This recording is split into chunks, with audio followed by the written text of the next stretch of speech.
We have 6:30. We are streaming Meadows Place City Council special session agenda because it is Tuesday, November 17th, 2020 at 6:30. We've moved it up for the holidays. Item A is call to order and announce a quorum is present. We are ordered and all of council is present. We want to go then to item 1, which is Pledge of Allegiance. And we are honored to be led in the Pledge of Allegiance by Mr. Kevin Baker. And invocation, stay up, and Jimmy Fenwick will lead us in that. Okay? Mr. Baker. Allegiance to the flag of the United States of America and to the republic for which it stands, one nation, under God, indivisible, with liberty and justice for all. Thank you, Kevin. Let's pray. God, we thank you so much for bringing us all here safely tonight, God. And we just thank you for the city of Meadows Place and all of its residents. God, and we especially thank you for all those who pour in to the city, whether it's paid staff, volunteers. There are so many people who give to this community, and we are so thankful for all of them. God, we ask that you guide and direct this meeting tonight as we look at the city and go through the business of it, God. Just be in the center of the conversations in this city. We thank you for all that you do. We ask for your protection over all of us, especially now during the season that we're in. It's in your name that we pray. Amen.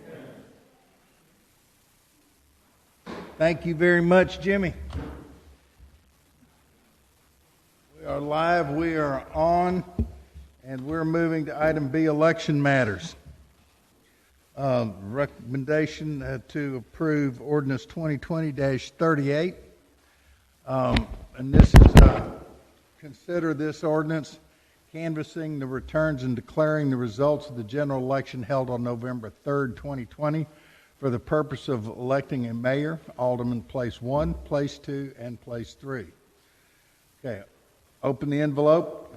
Everybody do the same.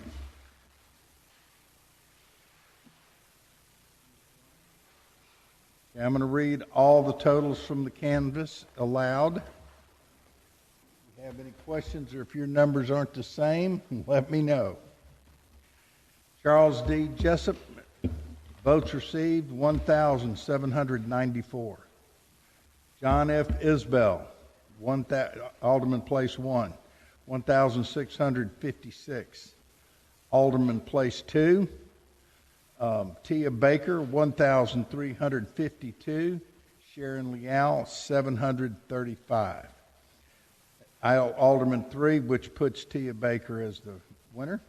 Alderman Place 3, Rick Stagley, 1,640. Okay, you have reviewed your canvas? Okay. Motion for approval by Rick, second by John. Any discussion on the election? Hearing none. All in favor? Aye.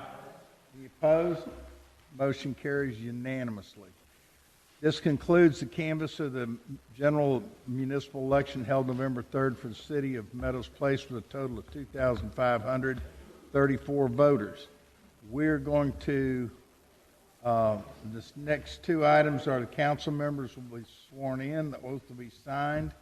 Then we're going to let Alderman Besner speak as we have our coffee and cake and celebrate either his leaving or Tia's coming on board. I'm not sure. But anyway, so with that... know what I'm celebrating. Absolutely. Okay, so if I can ask the elected, newly appointed council member to meet in front of the council dais, we will receive our election certificates. We'll take our oath, which will be given to us by the city secretary, and puts us first in line.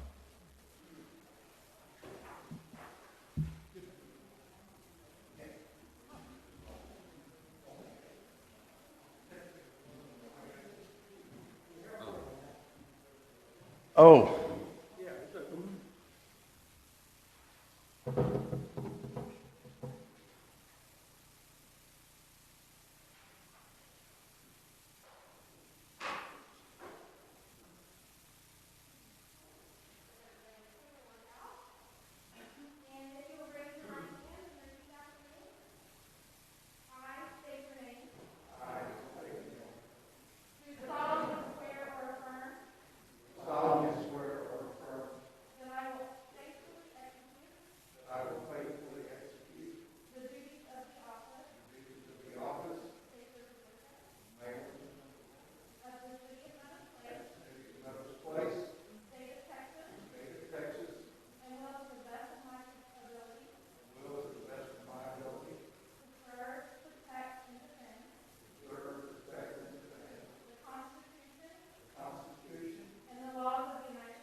I'm out of here.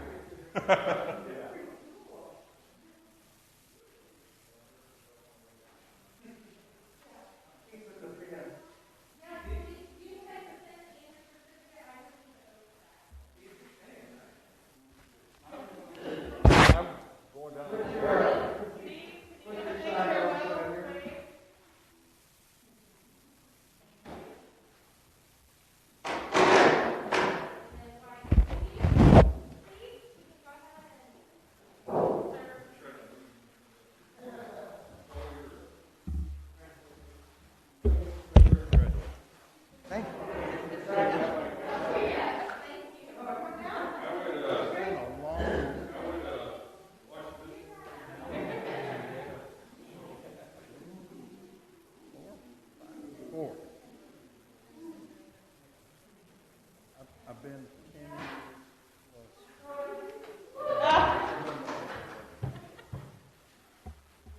Oh, thank you.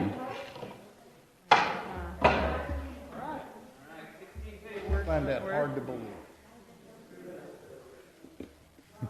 Well, Rick and I've been together that length. I'm glad they finally fixed this microphone. We've gotten a lot done. It's on. Can I go? You want me to wait, or what do you?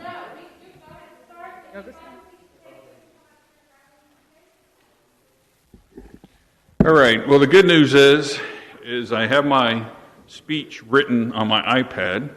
The bad news is that I got a little carried away. So don't even try to bring out your 3-minute limit on me, Charlie. That's why you're after the cake. Now I see the strategy there. All right. So first of all, I want to say thank you. Thank you to the council members. Thank you to the staff. Thank you to the citizens. I've had a really enjoyable time. I've learned a lot, and I was just going to mention a few people as I go through this. But first, I moved here in 1976 when I was 1. That's what I'm going with. And me and my wife, we moved around a little bit after college, and we settled here in 2003 in the city of Meadows Place. It's an interesting story on how we ended up here because we were in First Colony, and I quit my job. Amy was pregnant, and we had sold the house, and we had nowhere to live. I had no job, and I had no health insurance. So I said, well, let's go back to where I know best, and let's go back to the city of Meadows Place. Let's find us a little house. We'll figure out what we're going to do from there. And that was 20 years ago, something like that. So during that time, I started to get engaged in council a little bit and go to the meetings. Just I wanted to understand for more of my own personal benefit than anything. But it really wasn't until about 10 years ago when I walked down to the pool for the roundabout meeting. And I had no idea what to expect. And it was just an explosive meeting that was all over the place. And I didn't know really what to think. I actually kind of felt sorry for Rick and Charlie up there trying to field all those questions and stuff. And I didn't really have an opinion. I hadn't really traveled a lot at that time. So I ended up, getting a little more engaged, talking to a little more people, talking to the mayor and some of the council. And then I thought, you know what? There was an empty position. And if you remember, Kelly, I was going to run for your position. You remember that?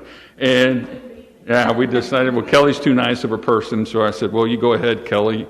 And I really wasn't ready anyway. I didn't know what I wanted to do. And so then I ran unopposed the following year.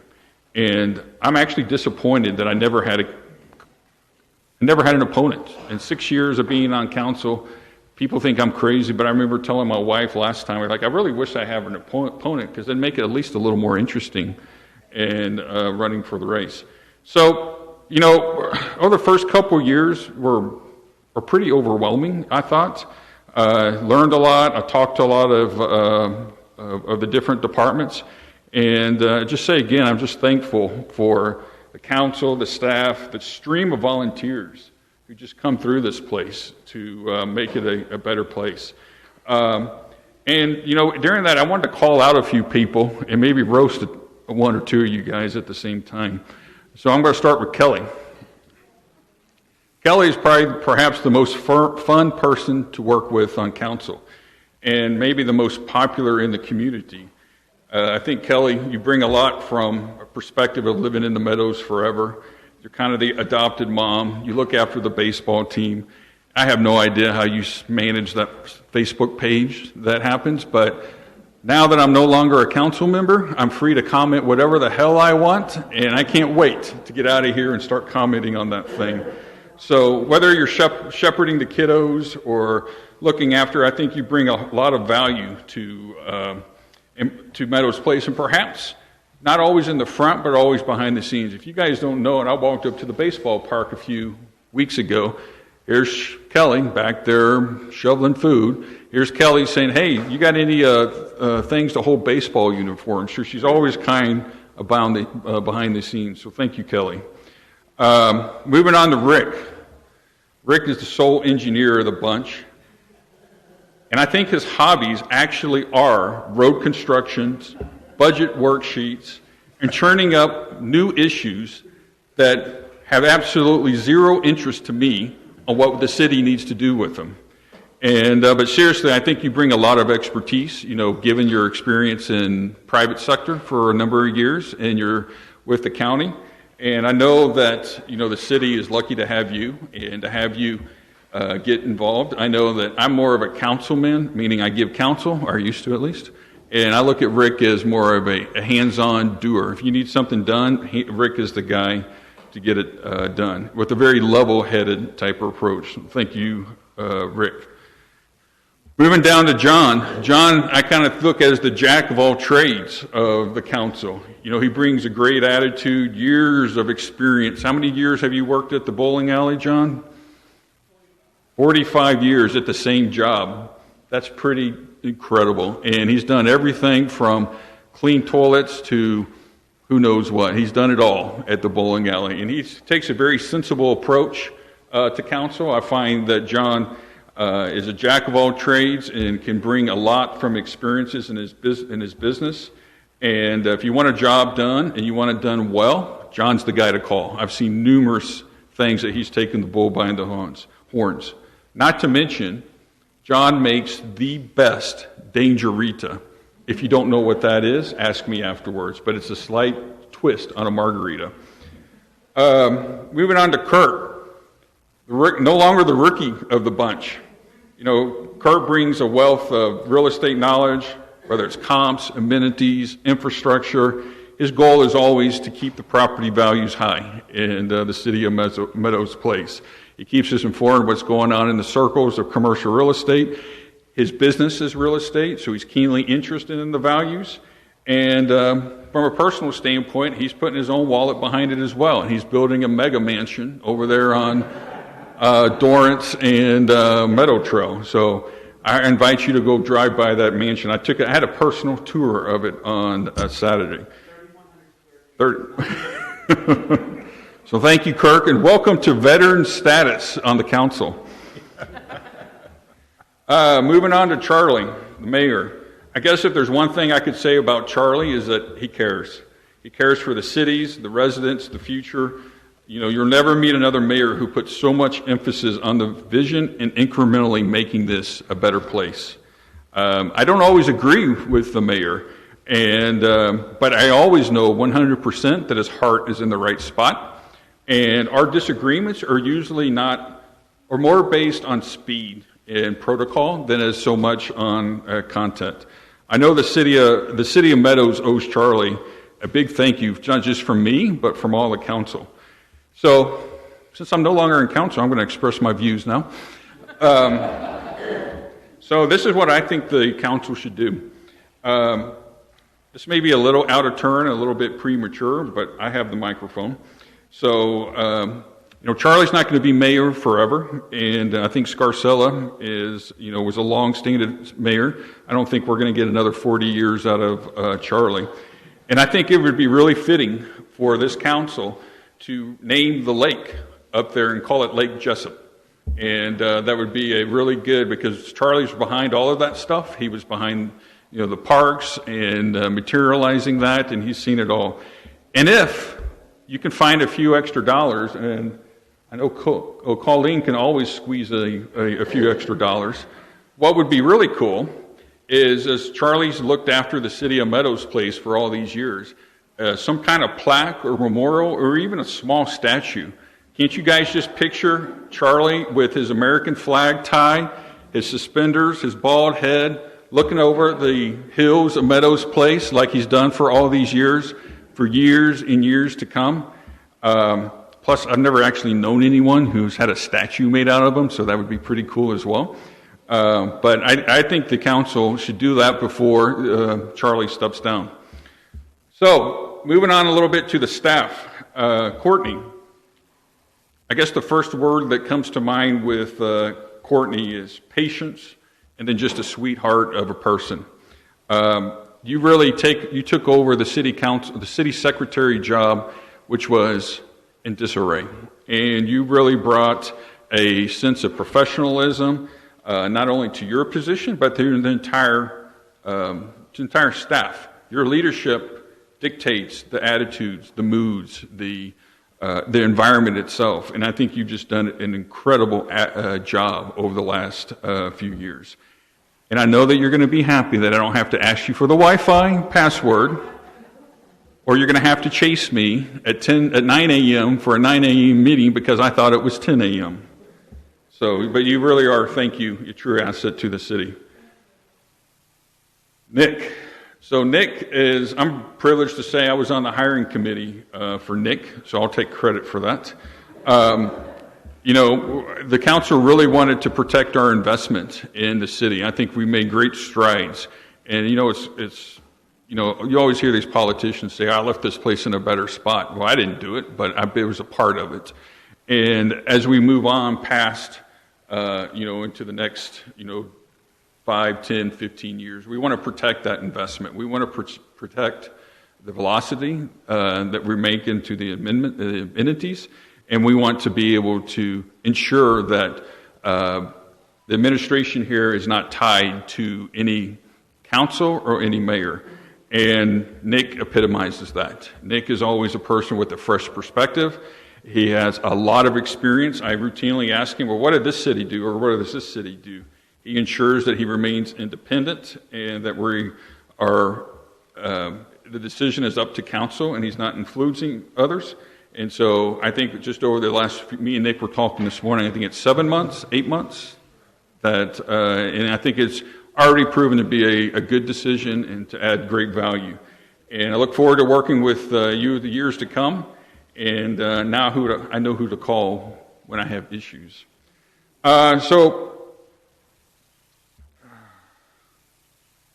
Lost my place in my speech.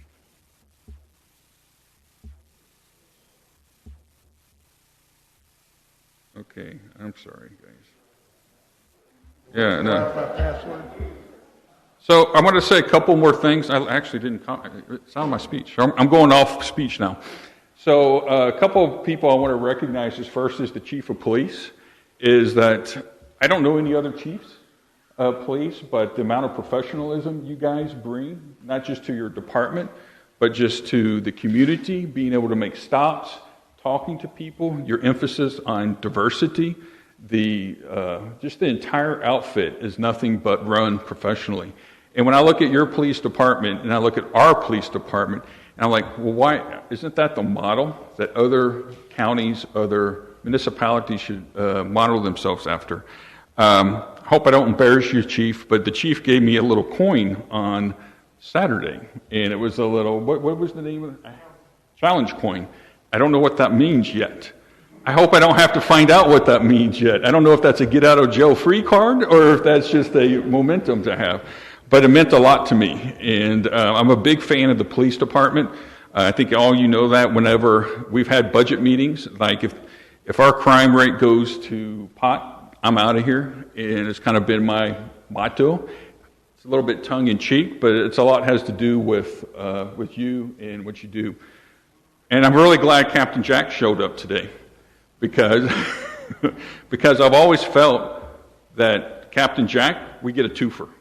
It's that Captain Jack is always out there in the community. He always has wisdom to bring upon either council in what's going on with the city, what's going on with other municipalities, or just advice in general. And you guys work incredibly well together, and I always think we're fortunate to have both of you guys in leadership positions on our force. So thanks, Jack. So moving a little bit further on to some other areas, the Parks Department. Carlene, what you've done with the Parks Department has really professionalized over the last few years. Looks like I've already lost somebody.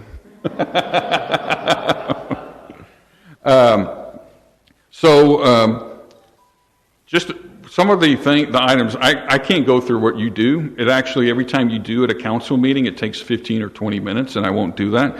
But I'll just say what the Parks Department is today and what it was 10 years ago, or just 6 years ago when I started on council, is incredible. You've done an amazing job. I know this year has been kind of a bummer with COVID, but I think that's come, and I can't wait. My favorite events, in case you want to know, are the parties in the park, especially Oktoberfest.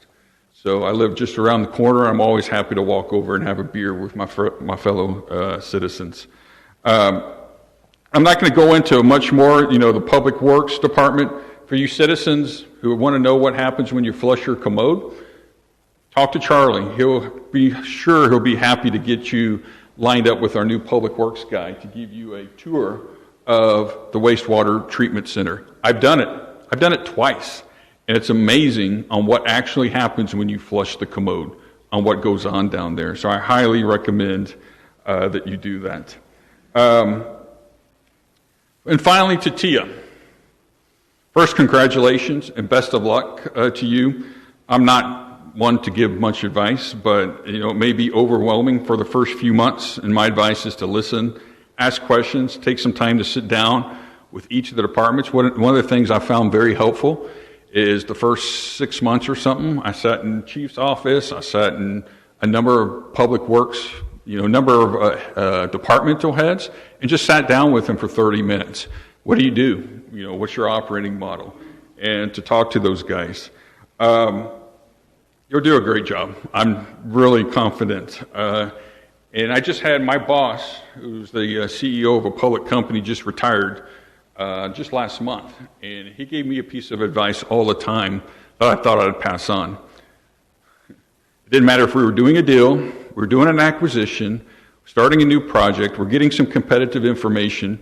He'd always look me in the eye right before we'd done, and he'd say, "Pesner, don't screw it up."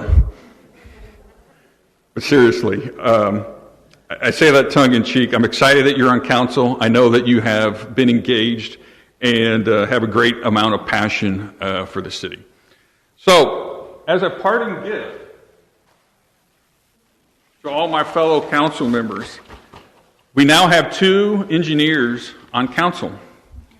That's going to change the dynamics a little bit, because if you're anything like Rick, things can get into a very detailed, drawn-out discussion where you go to the nth degree on worthless crap. So, what I am doing now is I have a horse. I'm going to give everyone a horse that you're going to be able to keep up on your council desk. I especially expect you guys to have this horse at budget meeting, because you will need it. And so the concept is that when you're in the middle of a discussion, when you're in the middle of a discussion, that if you think that horse has been beat to death,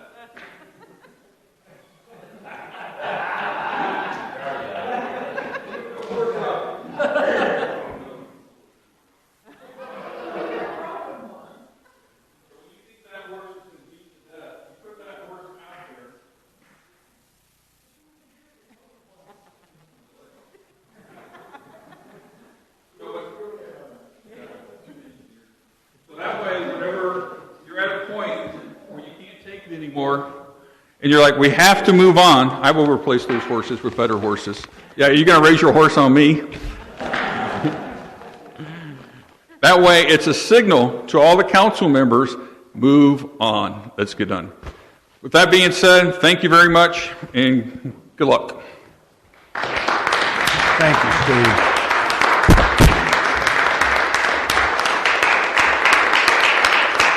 Thank you. And I'm going to get me a piece of cake. And welcome to you. All right, well, guess what? Oh, absolutely. Yeah. It's not every day you're brought on to city council.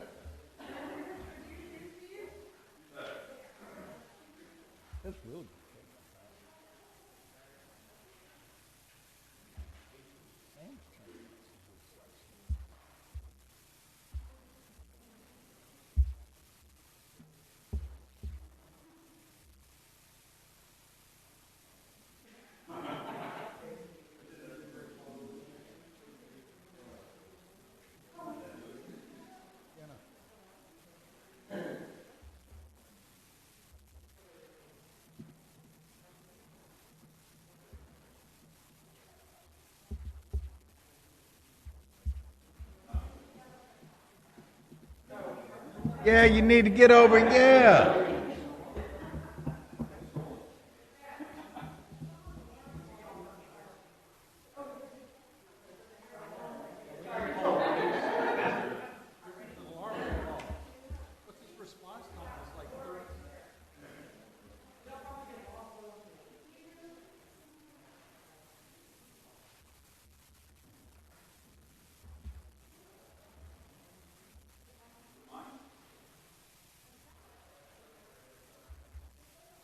Hope it's not mine. It could be. All right. We are done with elections, and we're done with cake. That was good cake. Thank you very much. We've said hello to Tia. So let's move on to reports. Chief is here. He's ready to give his report. Chief Gary Stewart's going to step up, council, and give us the PD report. Tia, what happens now, every month we get a report from the PD, and then the different department heads rotate, and then the fire department report, and then Nick comes up and gets to start the real meeting off by telling us what happened in the city, etc. And you'll get used to that as you go through these. And get a handle on it. The police activity report will come secondhand, but there's a bunch of stuff in the back for you to look at, too. All right, Chief. Yes, sir. Thank you, Mayor, Council, and thank you, Steve, for all your hard work all these years. We really appreciate it. We'll miss you. Tia, welcome aboard. We are glad you are aboard. With that, Mr. Mayor, we in Council want to let you know our accidents that we always keep track of. We had 10 this past month, 0 in the roundabouts. We had 5 arrests, 1,988 calls for service, report calls of 32, 240 with traffic violations, charges of 444, 0 city ordinance violation citations, warnings issued for traffic were 49 with 127 charges, warnings for city ordinance violations with 5 for activity count of 2,611. We had 0 assaults this past month. Those are down. We had 2 BMVs, burglary of motor vehicle, 0 burglary of business, 0 residential burglaries.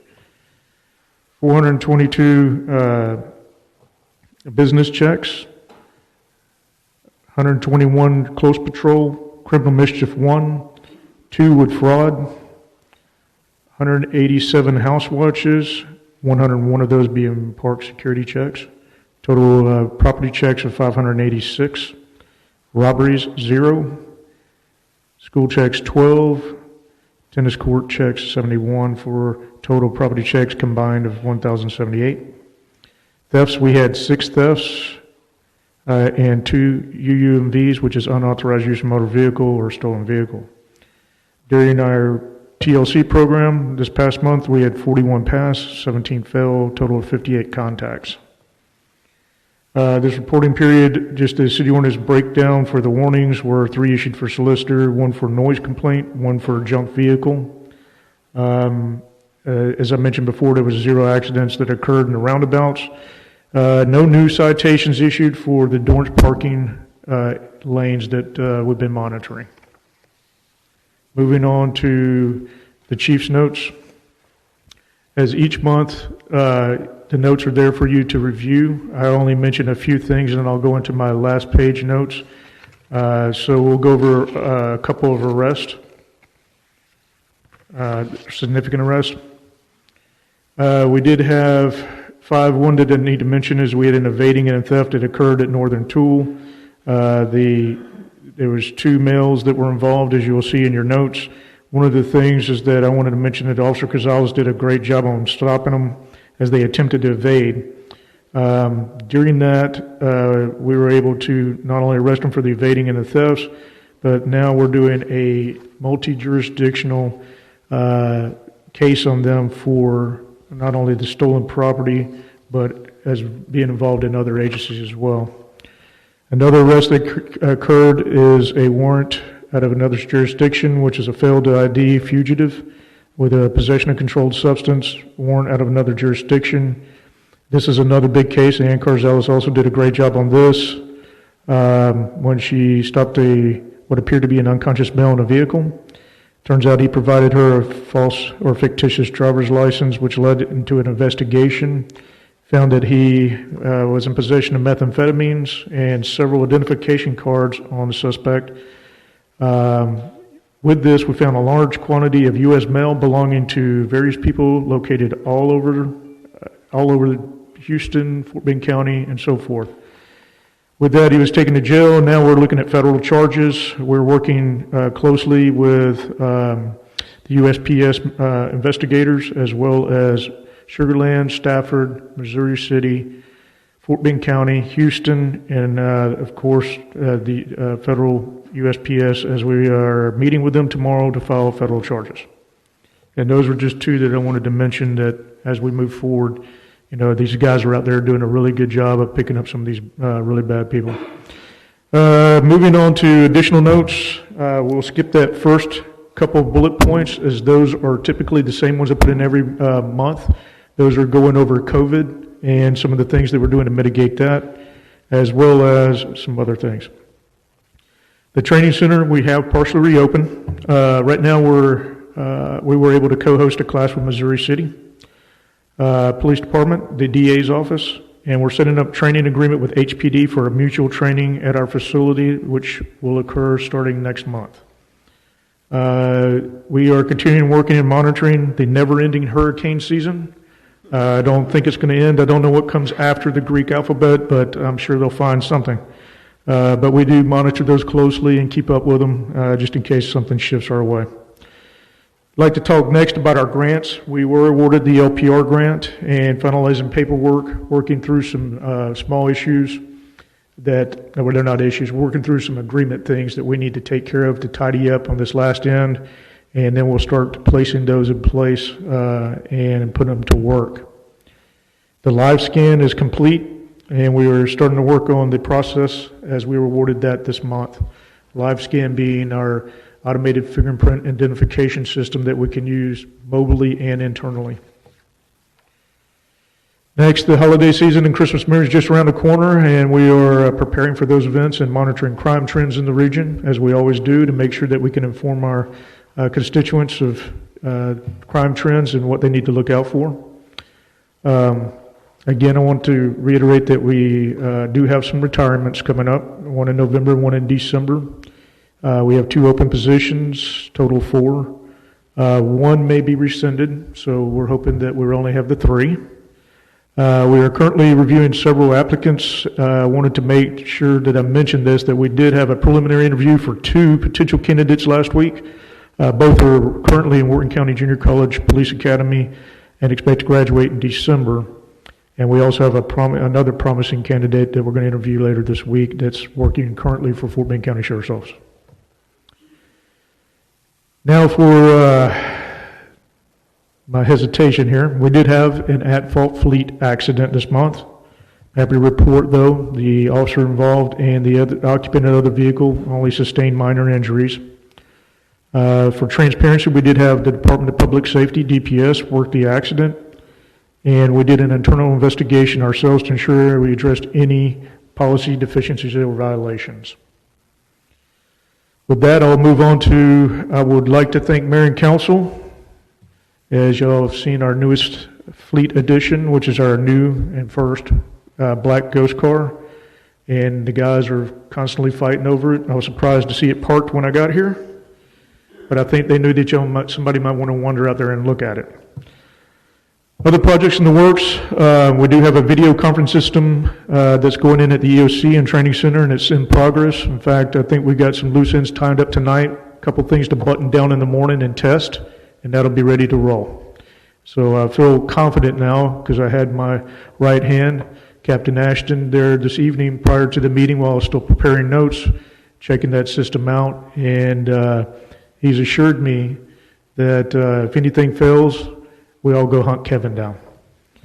Other projects we're working on, and it's still in progress, is the temperature recognition terminals for specific locations in city buildings.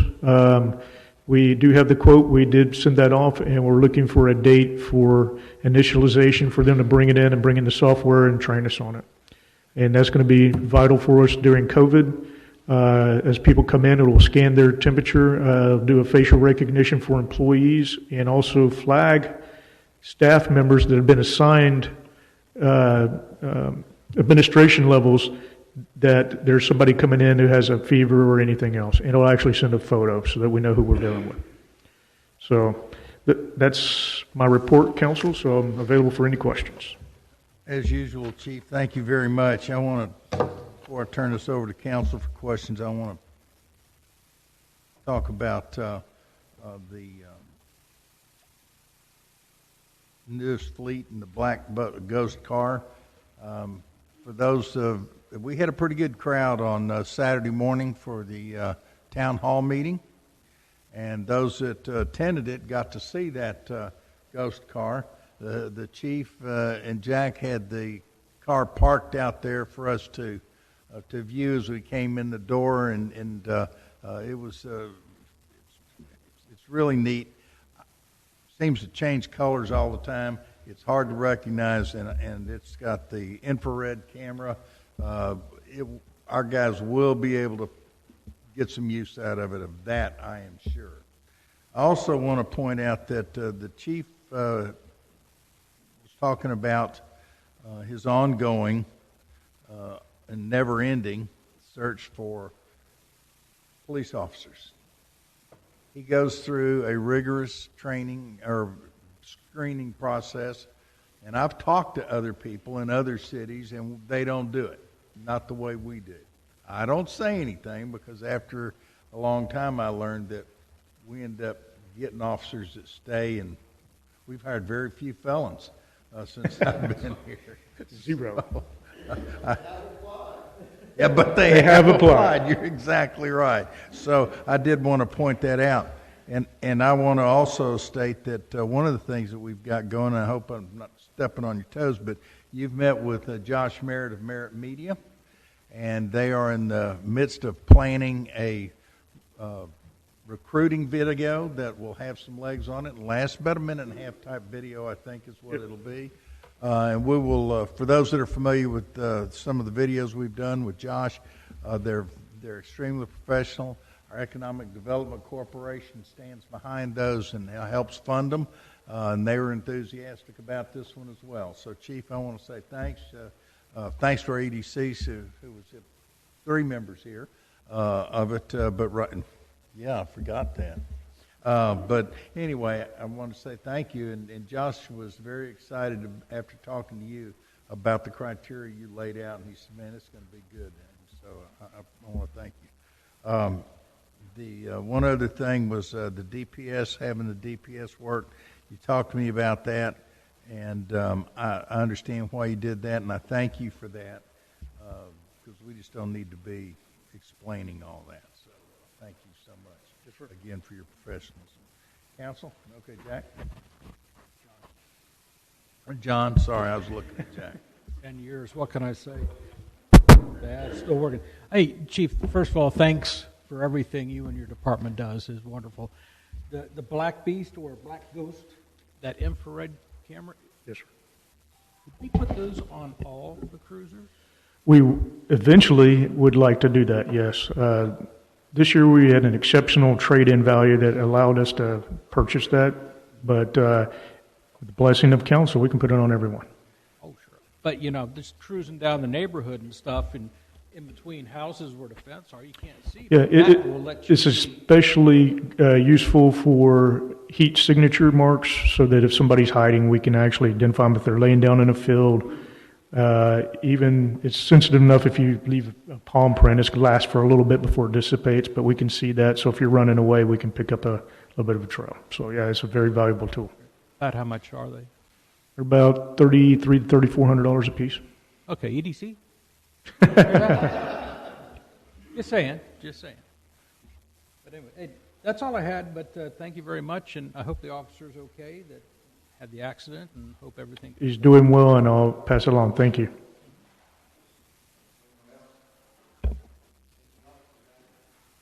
Not quite. All right. Wow, well, it's short and sweet. Let's close it while we can, huh? Let me off early this week. Absolutely. Thank you very much. Thank you. And I agree with everything former Councilman Besner said about our police department, so thank you. Thank you very much. Parks and Recreation is up. Colleen Cabezas will address council.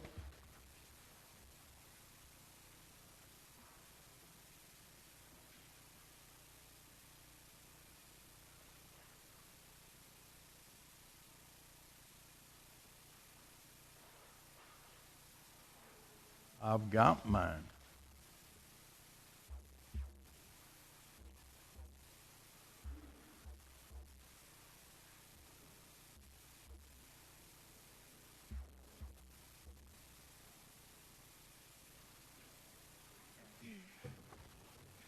Okay, good evening, Mayor and Council. This report will serve as a summary of Parks and Recreation activities from September through November.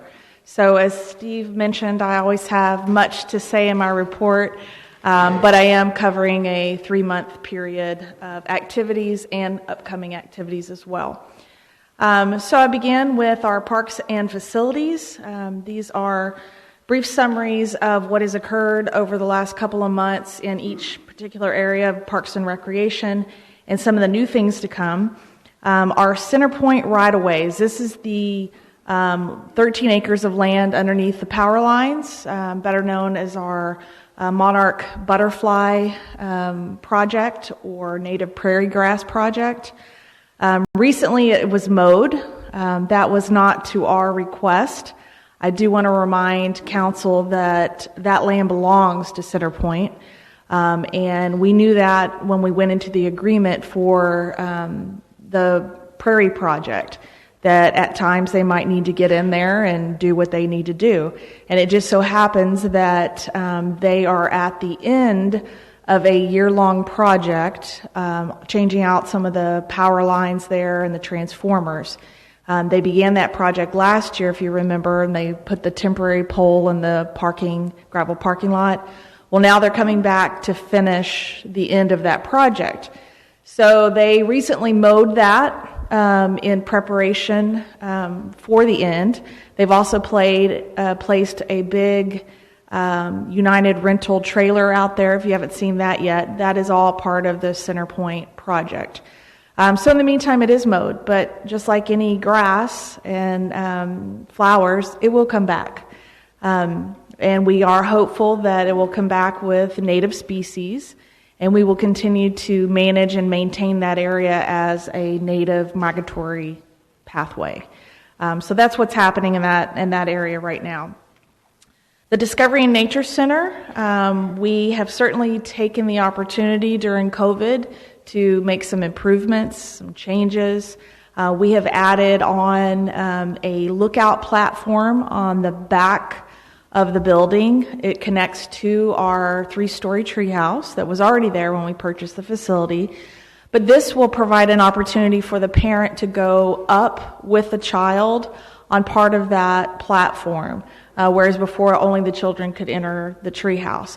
This also provides a lookout over the turtle pen, and provides an opportunity for evening stargazing. So we're really excited once we reopen the Nature Center that we'll be able to utilize that to full capacity.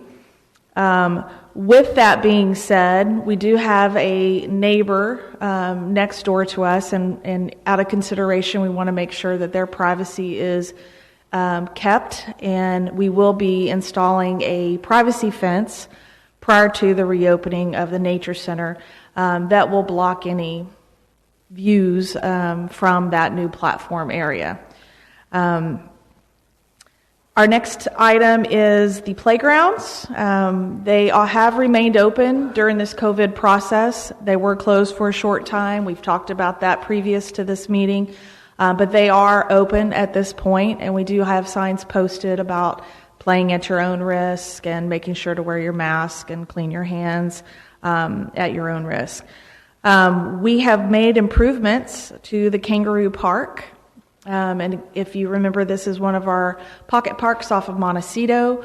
We added a picnic table, a little library, some climbing boulders, installed a balance beam, put in some fencing, and a sign. So it is now an official park. It is a unique park in and of itself. The neighbors in that area asked that we keep it more open space because a lot of the kids gather there and throw football. So we had a few challenges as to what we could do at one end of that area. The next improvement that we've made and are currently working on is Brighton Park. As you've known, Brighton Park has just been an open plot of land for many years. We put 3 items in there to get us by until we could actually fund some significant improvements.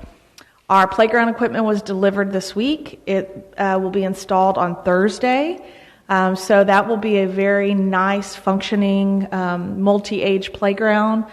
Once the equipment goes in and we get the fall footprint around it, we'll take care of that. We'll add picnic tables. We're going to fence the playground, add a solar light pole, and it'll be a very great operable park on that side of town. Colleen, will Yes, there sir. be a free little library in there as well? Eventually we will. We will need to construct one. So once we get it, we'll put them there. And those little libraries are magical almost. We put a couple of books in it to start, and then it just stays filled and rotating books. And we don't even do that. That's the community. So those libraries have been served our community very well, I believe. Moving on to our fields. As you all know, our Majors ball field is still behind the construction fencing of the school for Fort Bend. Once Fort Bend finishes their construction, interior, exterior, does some improvements on the ball field just to make it manageable from their standpoint, the fence will come down, and then our work begins at that point. But I just wanted to let y'all know that we are working very closely with Fort Bend in regards to time frames and what their thoughts are on when they might be taking that down and what the improvements will be. Again, that's going to fall more heavy on the city to get it to the way that we need it back for playing season. We do not anticipate it being ready until next fall from our side of the house. As soon as the fence come down, we will begin, but it will take a while for us to finish that. Moving on, the backfield, we're calling that the temporary field where our Meadows Place Pony League played their season this year. They actually finished up this past weekend. That was the last game for the season. So I have spoken with their president, asked them to remove the temporary fencing until the next season begins, because you're talking about a 3-month gap, and we don't want the temporary fencing to be out there. So they will be cleaning that up, and we'll make that available again to them in the spring.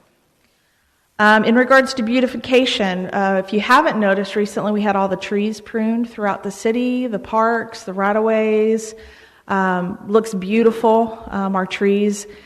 This is the same tree group that we've used for about 3 years now, And he came back this year and he said how much our trees have grown to the point now that he can really do his craft on them and make them even more beautiful as they're maturing. So that was nice to hear. Our staff discovered a product to help with the erosion around the lake. It is a honeycomb type product that expands out. And they just recently put it into the beach area of the lake because we have very high erosion rate there. And they've installed that. You can't see it. It's underground, and it should help to bind all of that granite together and hold it into place so we don't have those big valleys washing away into the lake. So we're excited to see the outcome of that once we get a rain. The wetland program, we have begun that, and the wetland program basically is our focus and our working with Texas Parks and Wildlife to establish a viable wetland area around our lake. We have many species of plants, some invasive, and just getting their guidance on what we should leave there, what we should remove. We've begun to remove alligator weed and buttonbush. Those are some of the bigger invasives that grow in there and just take over. And then we're also cognizant of the animal life that is living there and making sure that we're doing it at the right time of year. So you'll see more work and more detail to come in regards to those areas and improvements. And then my staff just completed decorating the city for the holidays. So if you've noticed the banners, the snowflakes, all those beautiful things that will soon be illuminated on Thanksgiving evening. And then I wanted to mention that we're still struggling tremendously with irrigation, our non-operating irrigation. The lines are there. But we continue to struggle with what is working and what is not. And the impact that it creates for the Parks Department really is significant. Our plants are dying. We made a decision a couple months ago, we're not going to replace the plants until the irrigation is working again because we are in a cycle where we're continuing to replace them and they would continue to die. Additionally, there are cracks throughout the park which create an unsafe environment for park goers walking out there. And this is something that we are aware of, and our new Public Works Director has taken ownership of that now as he has come into it, and we hope to see improvements, but I just wanted council to know and to understand there is a problem with irrigation, and we are working as a team to remedy it, but I want you to know there is a problem. And if you see things dying and see cracks, we are aware of it too, but we are working on that. I wanted to update you on my staff in regards to Lee. She is my park superintendent. She is currently enrolled in a sports turf management program through the University of Georgia. The benefit of her getting that training is that she will actually be able to provide us informed oversight of the maintenance of our fields. So once our major league field comes back online, she'll be able to help in the maintenance and management of those open space areas. Additionally, I am serving on the Meadows Elementary Campus Planning Advisory Council. Kurt, you're right there with me. This is through Meadows Elementary. It is a group of teachers, parents, and other community leaders coming together to support Meadows Elementary. Our active partners over the last 3 months, again, Meadows Elementary, and we're working with them currently on a food and blanket drive. And you'll see we have a box in our front lobby, and then we'll also be collecting at Christmas Memories. And this is something that the kids at Meadows Elementary are doing this year for their drive. We're also working with Scout Troop 301, providing place for them to meet and assisting them in merit badges as they request certain presentations and those types of things. Also, Houston Lightning Bug Prairie Project. That's a mouthful. I spoke with Lisa Graf there, different spelling than Bob's. He's already left the building. But I spoke with Lisa, and Houston is trying to start an initiative to track lightning bugs, gather data, information. They've kind of hit a wall in that project, but in speaking with Lisa, we are prime here in Meadows Place. We already have the native prairie grasses. We have a close by water source. So she and I will be working together to help bring awareness and gather data. Fun project to be able to be a part of when we already have the prairie growing. And then also additional partners, Texas Parks and Wildlife, as I mentioned, in regards to the wetlands. Programs and events. I bet you didn't know this. We are continuing to offer our programs to the community with our current COVID protocols in place. We are back fully with all of our programs except for one at this time. All of our programs we had been running before, we are back with the exception of active adults. We are not providing that one at this time. Yes, the numbers are limited because the COVID protocols that are in place for these, but there's still an interest from the community, and I thought that that was very encouraging to hear and to see the numbers that people are still wanting to participate and get involved. Community Center is open for rentals, and we actually do have several on our books already for this holiday season. The Nature Center and the active adult programs do remain closed, and primarily that is due, in regards to the Nature Center, that's due to lack of staffing. The recreation coordinator was cut, if you recall, during the budget process to discuss later in the year. Our concern was COVID and where we stand with that and what this person would be doing. So as of right now, that position has not been filled. However, we do need to reevaluate that after Christmas and talk about a date to reinstate that person or that position if we plan to open up and provide Nature Center services. We can't do that when that position is not supported. Also, our active adult program, I need that recreation coordinator to be there involved with the active adults. That's a very hands-on program. Summer camp and opening the pool this summer. That takes preparation. We can't fund or provide a person in that position a month before we're supposed to open because it does take multiple months of preparing. So I say that to you, Council, because you'll hear me bring this up again.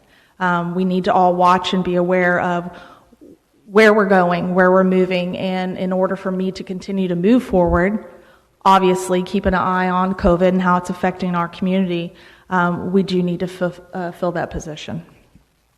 Upcoming projects, Rick will give you a full update later in regards to the Kirkwood Roundabout project. Rick, are you still? In theory, he's reporting on that. Well, I can tell you it's still there. It's still moving. We're still trying to close out the process. We just had a ribbon cutting, and I don't want to steal your thunder, Rick. I do want to mention one part that really affects my department, and that is the upkeep of the management and maintenance of the landscaping. The project has not been turned over to the city yet, so it's still under the care of the Marcon. And once the project is turned over to the city, we are proposing that we do take on a 3-month maintenance program through CMARC. They were the original installers of the irrigation and the landscaping. And so we want them to continue taking care of that for 3 months and use that as a training time for my staff to understand how to properly care for all the plants that were put in there. So that's what we're proposing at this point. Another thing I'm sure you're going to talk about, Rick. Rick and I work a lot together on some of these special projects. The Bikeway Mobility Project. We did have a preliminary meeting, several of us here from the city, to talk about the overall project and decide on what some of our next action steps are. And I have reached out to Stafford. This is a project that is coordinated through Stafford and the City of Meadows Place. And it's a bike trail project and 2 bridges and some sidewalks and some decorative accents. So Tatiana Lutenschlager, she's the city planner with City of Stafford. Did I say that right? And she'll be joining us at our next meeting when we call it, but I'm sure Rick, again, will give you some more details on that.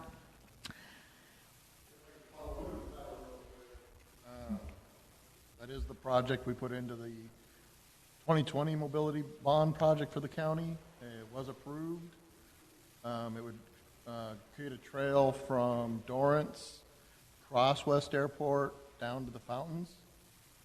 It will also build a sidewalk along the south side of West Airport into the section of subdivision that currently doesn't have good access for pedestrians to the park. And then we'll have a pedestrian hybrid signal on West Airport to assist those children getting back and forth to the park and the school. And it also, Chief, I see you staring and waiting on this. It includes a parking lot. Yes, so we're very excited, and we are not taking it lightly. We are moving quickly on that council and trying to get things rolling, because it will definitely bring a great asset to our community to have that in place. Moving on, shortly you'll see some really nifty educational signs that are going to go around the lake area and around our some of our existing trails. These are informational signs about everything from bugs to habitat to plant life to mammals. And then they have some little challenging questions on there for kids as they read and things to go and do. So it's going to be a neat addition to our trail system and our parks. We will also be installing additional solar lights. You've seen the ones that we have currently on the trail between Dorrance and Montecito. We will continue that same light system down the wastewater treatment trail over to Kirkwood. So we have those in-house, and it's just a matter of getting those at the ground, but that will be coming shortly. And we are looking for a Christmas tree for McGrath Park. This is sponsored by the EDC. They granted that. And so we are working on trying to get something in, not just any old tree, but something into the park in time for Christmas memories is a challenge. So that leads into my last item, and that is our upcoming event, which is Christmas Memories on December 4th. That'll be from 6 to 9 p.m. However, we are bringing in an ice skating rink this year, and that opens at 3 p.m. So if you want to come out early, bring any of the kids out to space people out and give folks more time to skate. That'll open at 3 o'clock, but our big event kickoff is at 6. We'll have a live band called Level 1. Excuse me, Colleen. Yes, sir. I know you've told me, but I've forgotten. How much does it cost to get into that ice skating rink? Well, that'll be a canned good or a new blanket, in which that goes to the Meadows Elementary food and blanket drive. Outstanding. What a good idea. Yes, sir.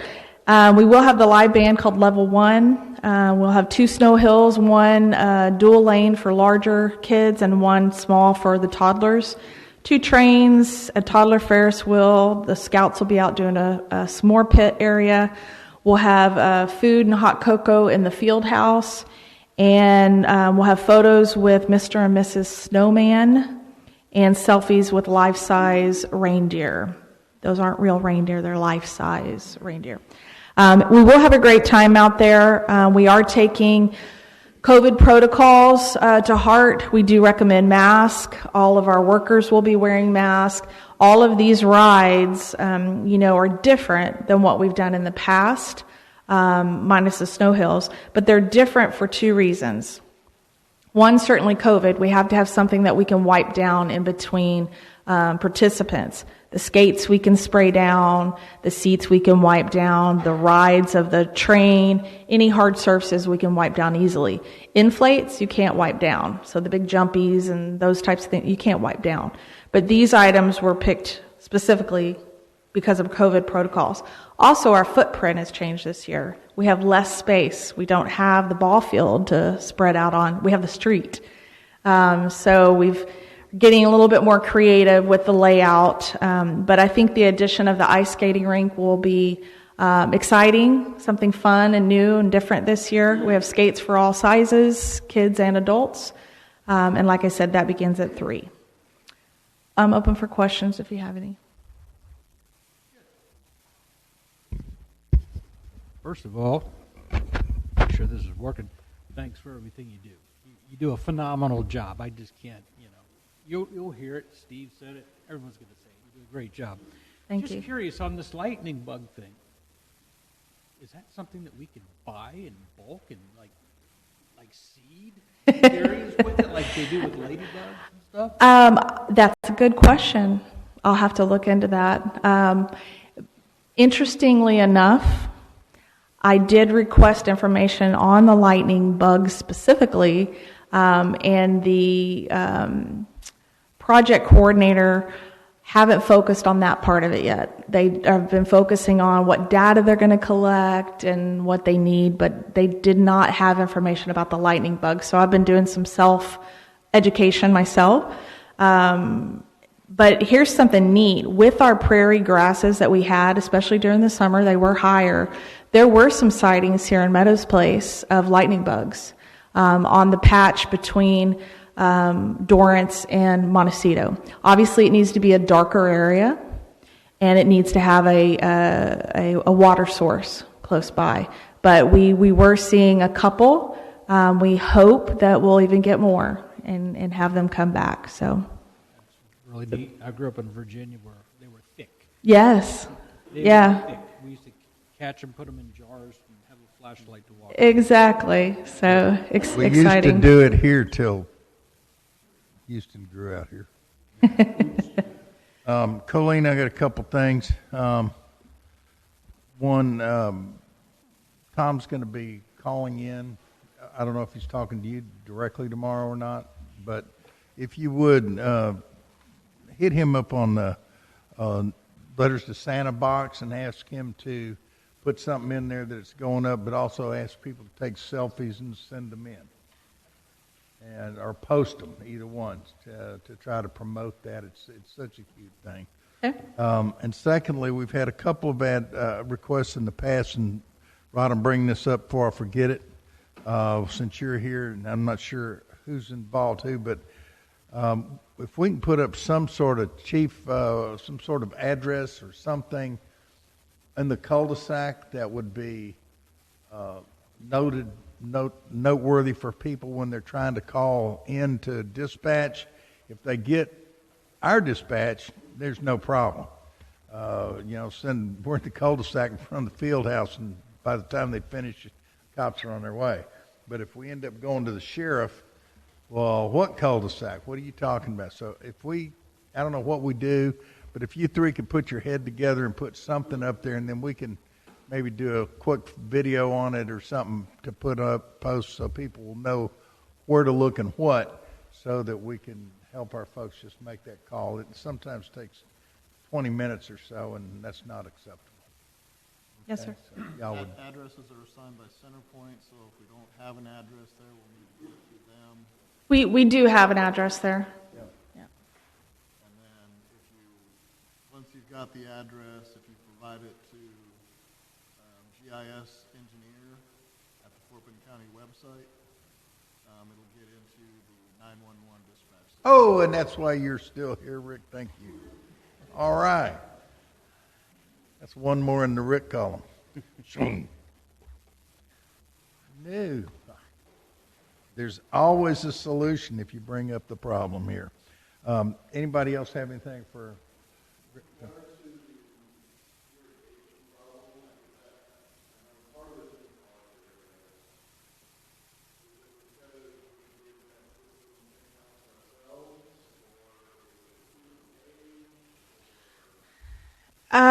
I would say most of the issues are,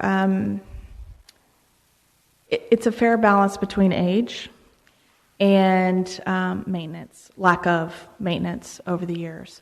I I don't believe it's because we put in a system, because I believe that the systems were put in correctly and tested, but I believe it's the overall maintenance that was missing over a period of time that has created problems. Also, we have shifting ground.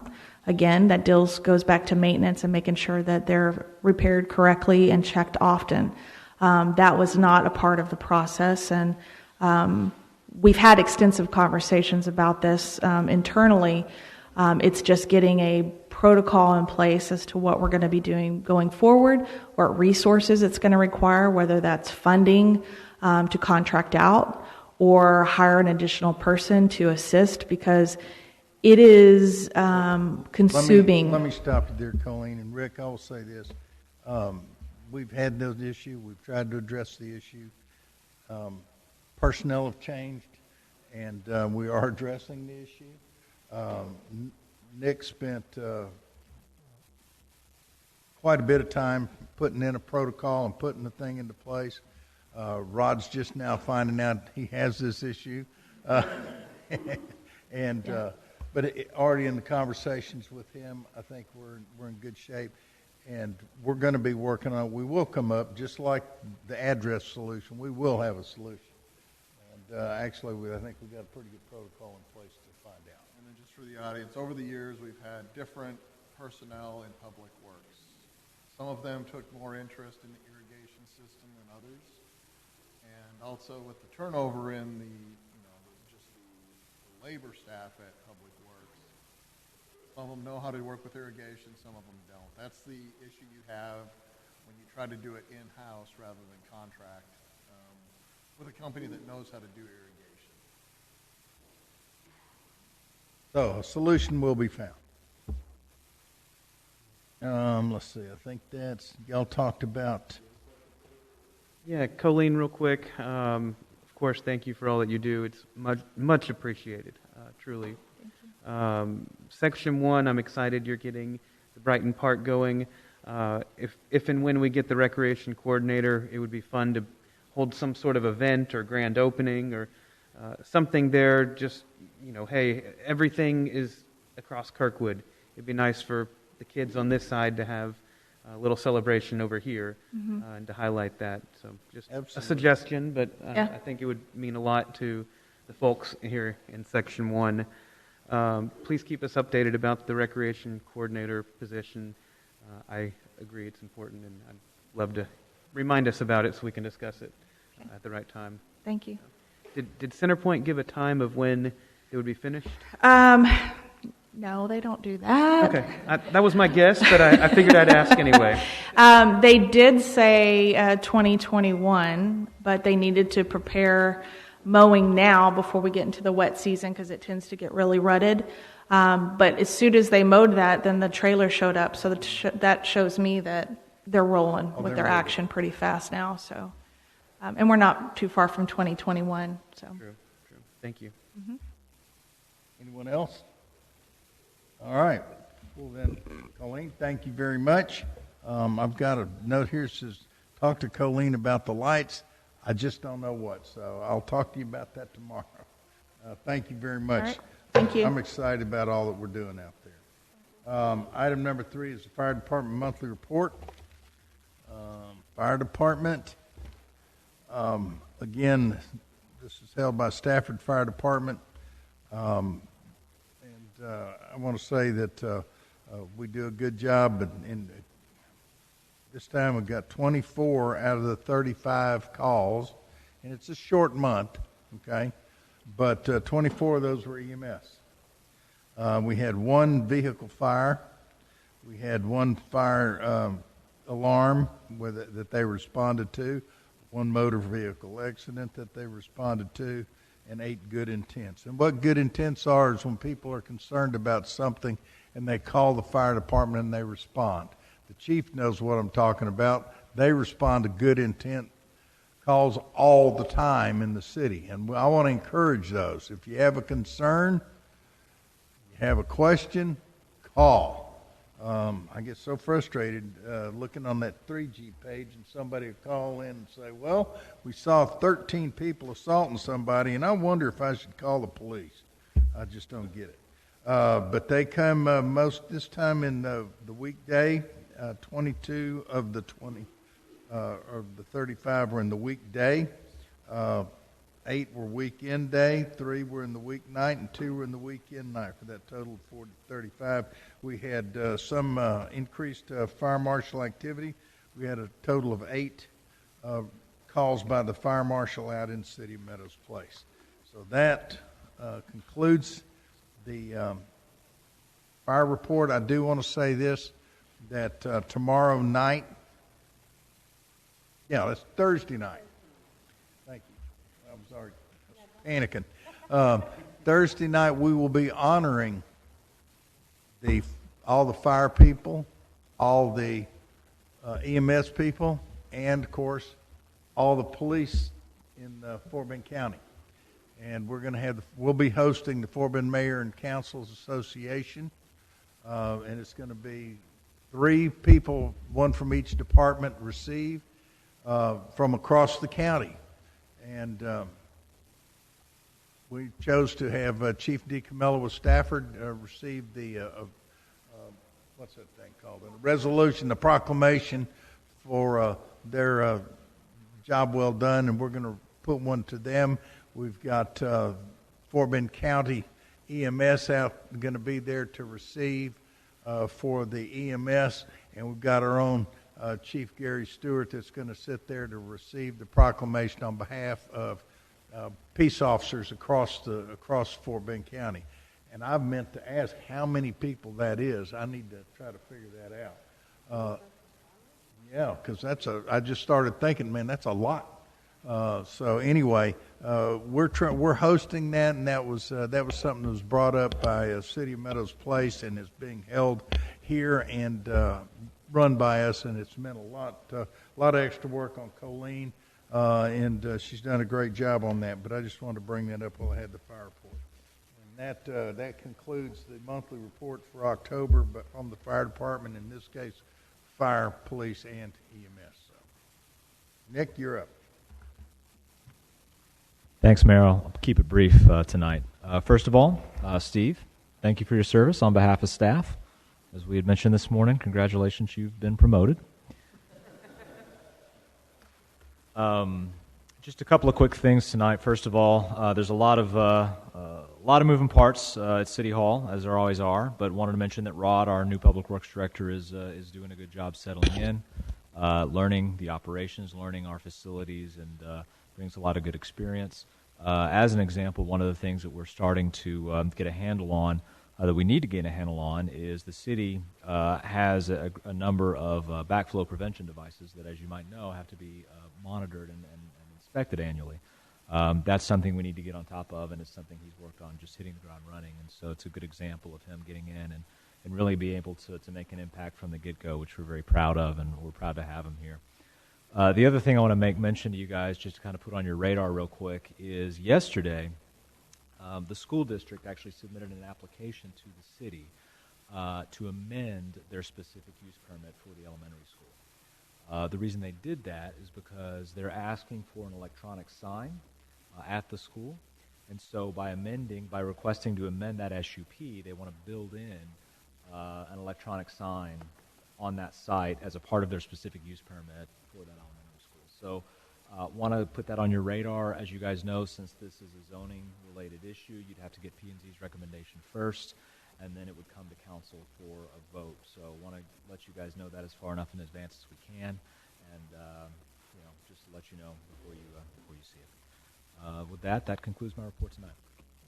All right, thank you very much. I'm moving on to the mayor's comment. I've got two little things to touch base on. One of them is the state of the city. I was privileged to and had a great opportunity to present the Fort Bend County Chamber of Commerce with the state of the city. It was a lot of fun. But more than anything, it reminded me how much the city has accomplished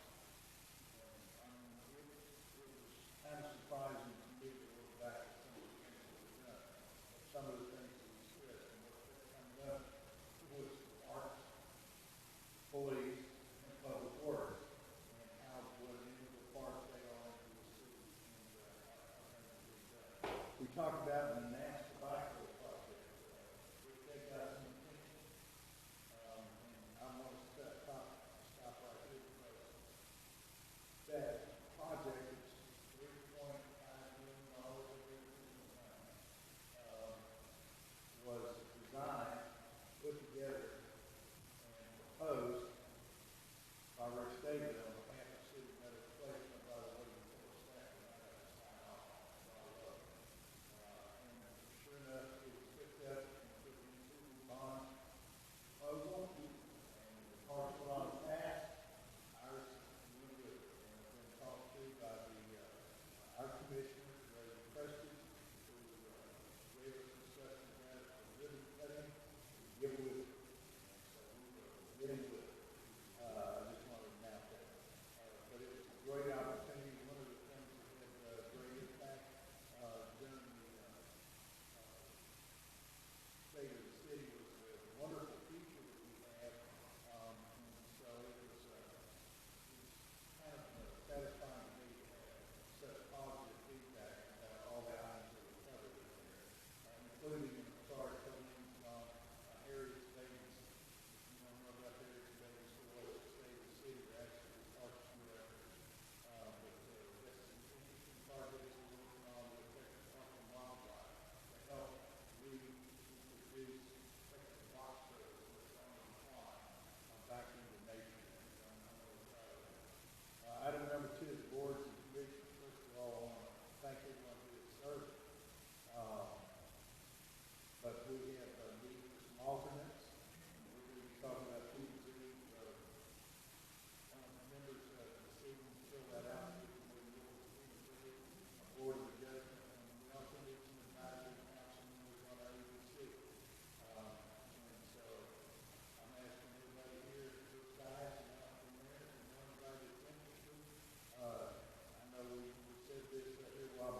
So the contractor did move our meter for the irrigation. CenterPoint came out to hook it up, decided they didn't like the wiring, so they didn't put the meter can in it, so we're getting that straightened out. That's why you'll find one of the items on your agenda here later on will be extending the landscaping contract by 3 months. We haven't had irrigation. We do have a lot of dead plants. Those will be replaced under the contract, the original contract, at no extra cost. But staff really needs some training on how to run the irrigation system, how to adjust the irrigation system, and we just haven't been able to do that yet. So we'll ask for that 3-month extension on the contract for CMARC. Other than that, Marcon's been out doing some of the punch list items they didn't take care of the first time. That should be done next week. And so we're really down to cleaning up the landscaping and the irrigation.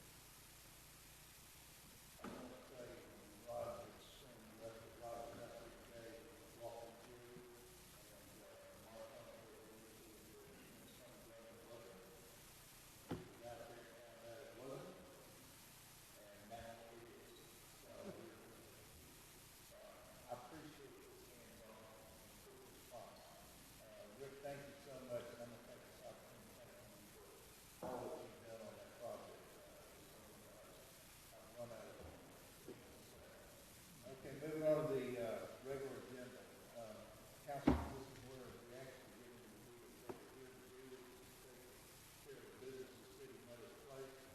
And the first thing is discussion and consideration of ordinance 2020-39 next election on Mayor Pro Tem.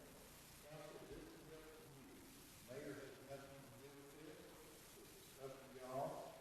You need to discuss it and we need to decide.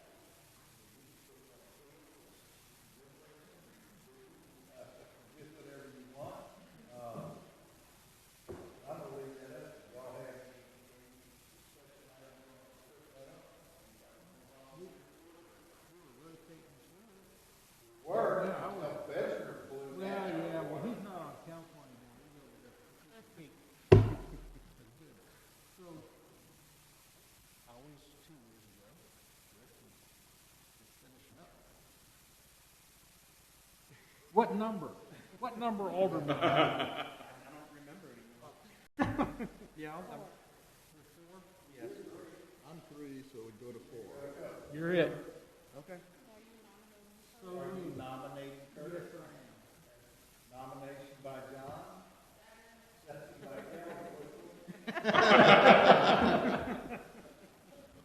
It's gonna come your way. Hearing none, all in favor? Aye. Any opposed? Motion carries unanimously. Kurt, thank you very much and congratulations. You are now City of Meadows Place Mayor Pro Tem. You gotta get new business cards, too. All right. Moving through, item 2.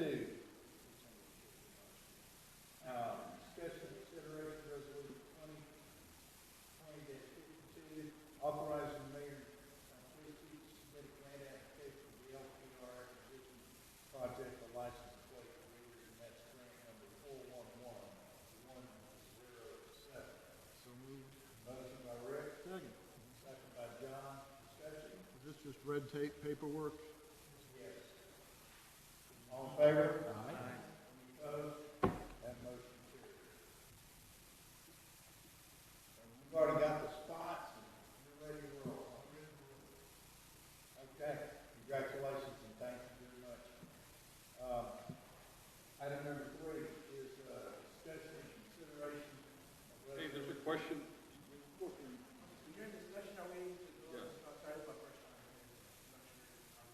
It depends on whether or not the horse is up or not. It, Just on this item? Item number 2, yes, sir. Yes, please. Thank you. State law. In the future, you can fill out one of these cards on it, come up, or you just raise your hand, catch our attention, come up, state your name and your address. Okay. Name is David Garcia, 12022 Dorrance Lane. And so I just had a few few quick questions, I guess. Am I allowed to ask? Okay. All right, all right. Okay, I'm sorry. Was not expecting to come up this quick here.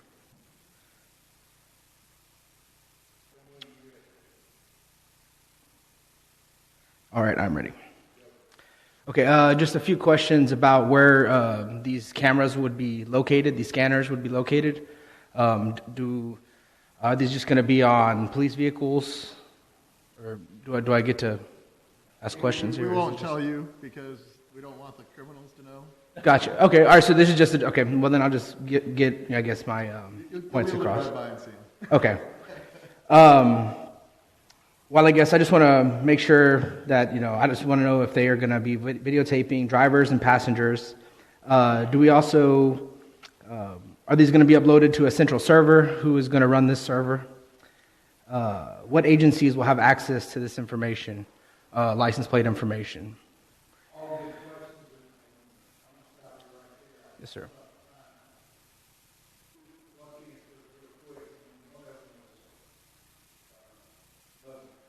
And honestly, I don't need answers. I just want to kind of bring these up and make sure, like, you guys know about this if you want to look into it. I actually don't disagree with this. I just want to make sure that these concerns are heard. So, I don't. Yeah, but I'm just, I guess, phrasing them as questions. But yes, sir. Yep. Sure.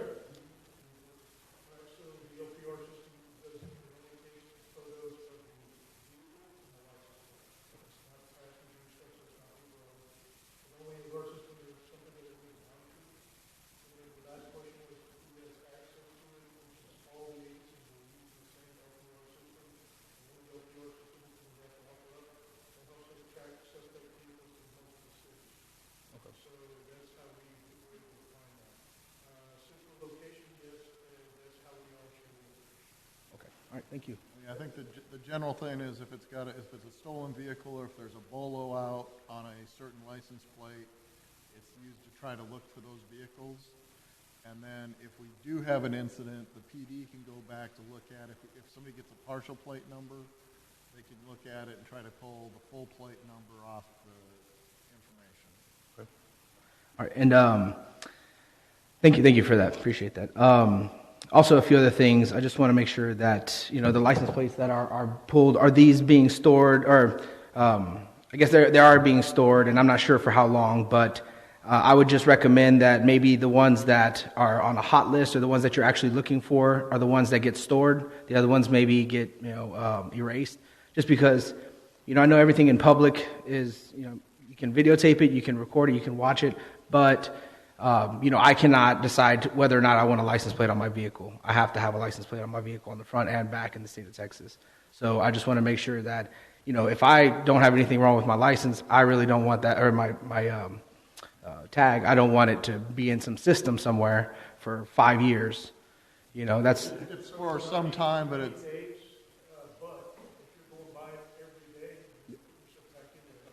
Okay. All right.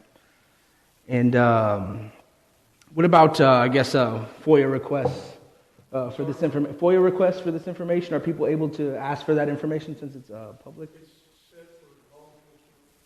Oh, period. Okay. All right. And then who is responsible for auditing the system and making sure that there's nothing, there's not a misconfiguration where that, I'm able to go online and see these, everybody's license plate numbers.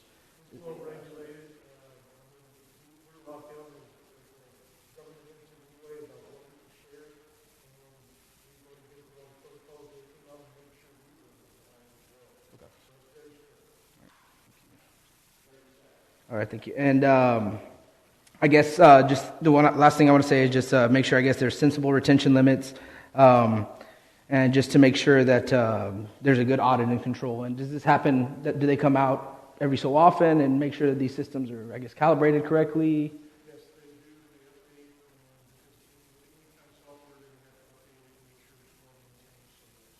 They update, Okay, all right. Thank you for your time. Thank you. Congratulations to you and for the rest that got reelected. And real quick, thank you for coming to the meeting. Thank you for the questions. It's good to see you here.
I remember right, we allow the alternates to come to the meetings, and in the event one of our other members doesn't show up, they're an actual city member at that point.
All motions, if we can want to discuss it.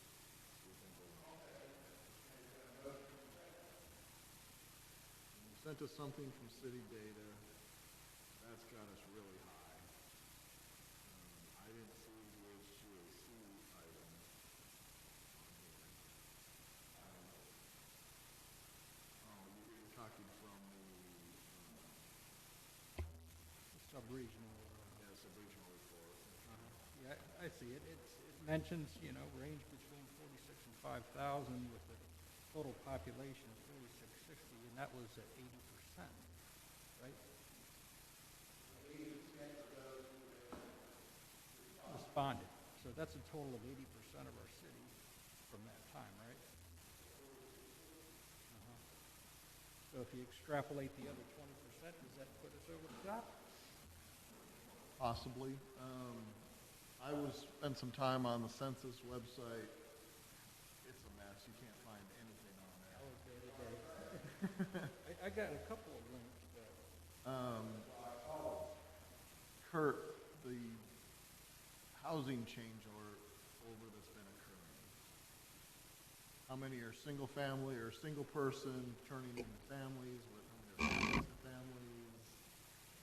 families? I had a spreadsheet for this, and I wish I knew I would have pulled it up right away, but when I did this about a year ago, the average number in a household moving out was like 1.6. The average moving in was 3.7. It was quite a big difference as far as who was moving out, who was moving in.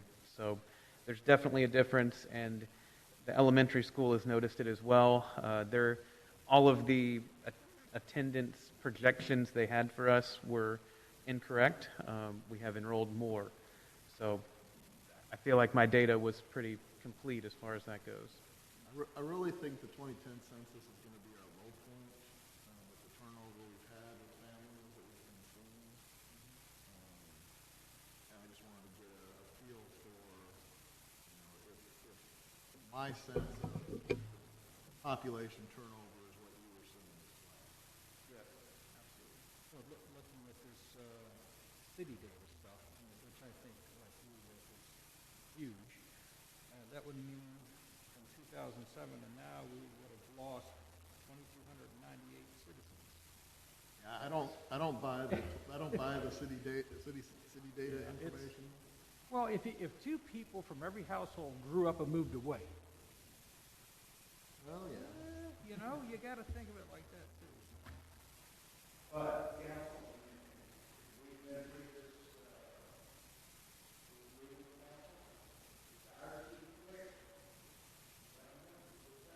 And we declare it, we move forward. If the 2020 census data does come out before we actually go to the citizens, they can just say, you guys didn't have the numbers and I'm going to vote against it for that reason.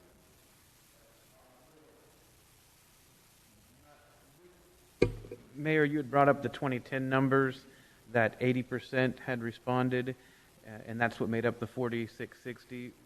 Does that data come out with the number?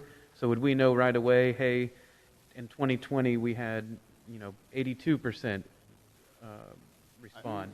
I think when they first roll out the data, they provide a whole lot more information. And I think because it's a census year, you just can't find that information right now.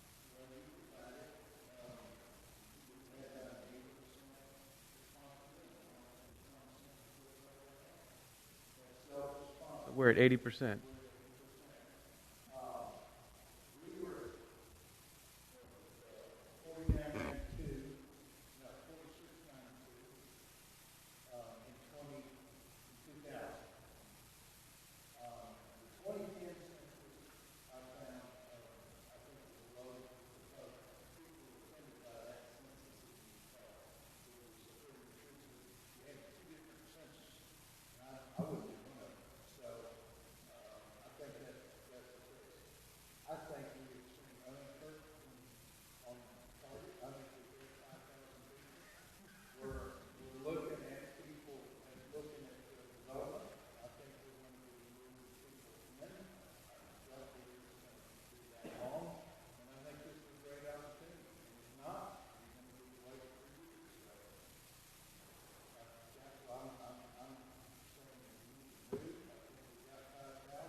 Another part of discussion on this anyway is,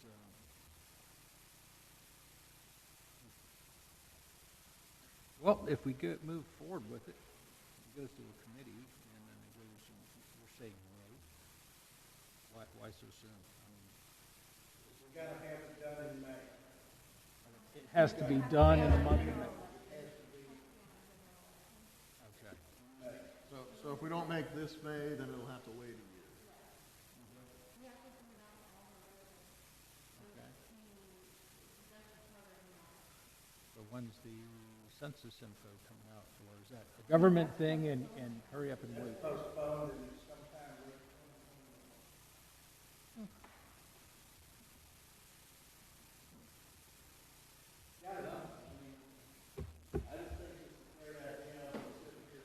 talking about it. I thought we were all on the same page. Y'all don't want to move forward. In my opinion, we're letting the city. I'll just say that. I just don't see it.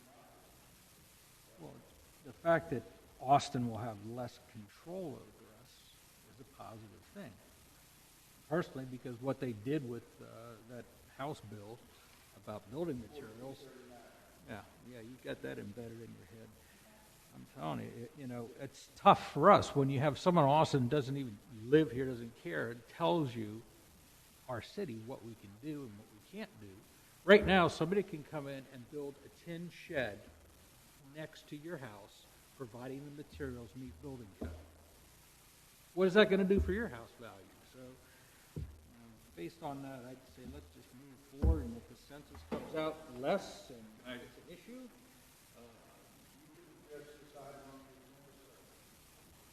So I would remind council, Steve Besner, I would address. I would remind council that Grady said last time there's no downside to this. And they have to challenge us. And you don't have to use the census data.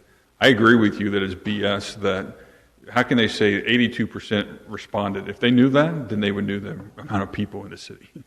So, but I think there's no downside. I agree with Charlie that we should move forward as a city. I don't think there's any way that you're going to get it done by May, though. There's no way.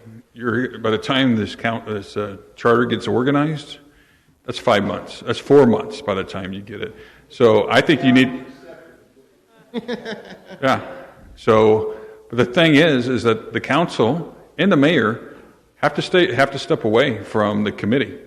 And they have no control, they have no input over the committee in terms of that process. And so I think we should do it now because I actually do think it's going to take a good 12 months to get it done.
One quick comment. People listening on the live stream are saying they're having a hard time hearing us. So, reminder to talk in your microphones.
know that you wanted Anita on here, and I understand why with the history and everything else.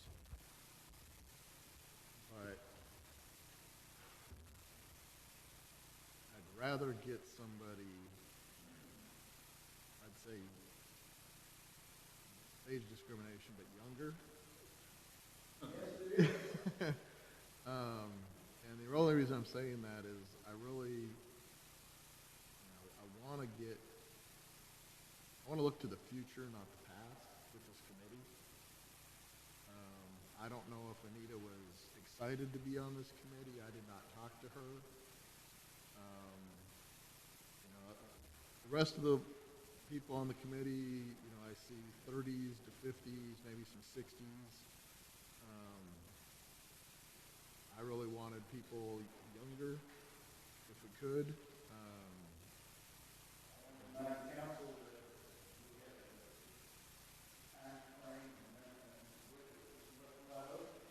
I understand that, and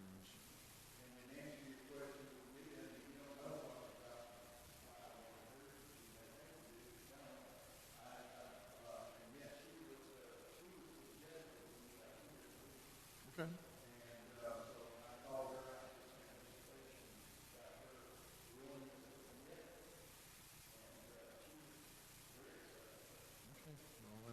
Well, I want people that are excited to be on the committee.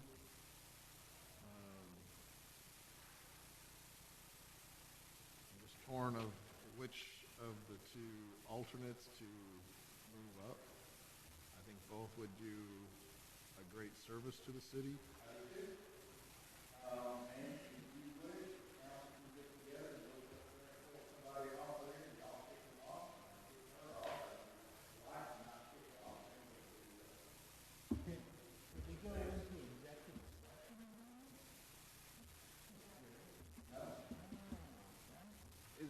Can we have 16? Is that allowed? No. Okay.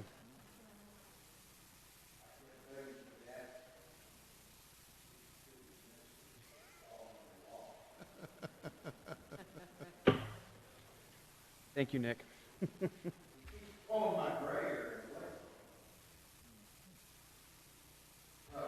Council, I'm going to go ahead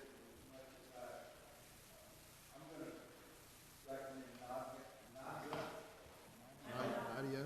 No, not that's how you're supposed to do it.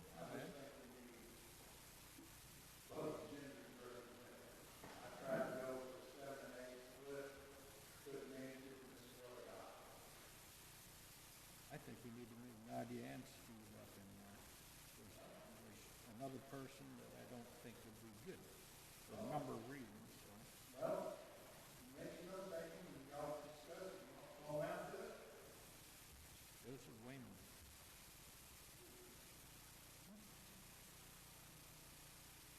All right. I don't know Joseph. Came at the garden club. I think we might need a strong alternate as well. Someone may be moving on this list as well. I can't say anything more. So, and that will leave us short if we lose one and no alternate.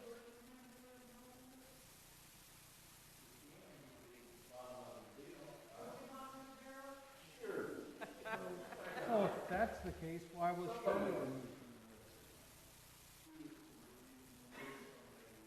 the list?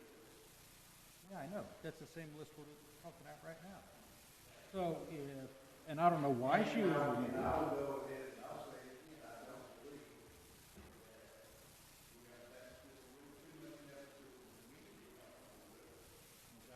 Well, then the same thing happens here.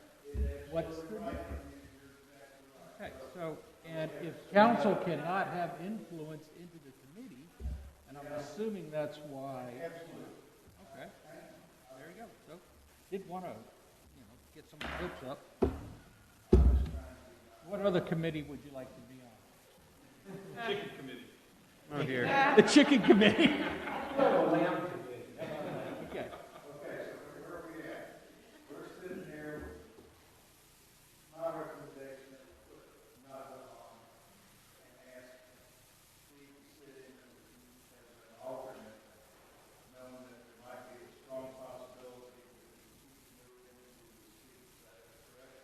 what I've heard. I would rather see Steve in place of Joseph.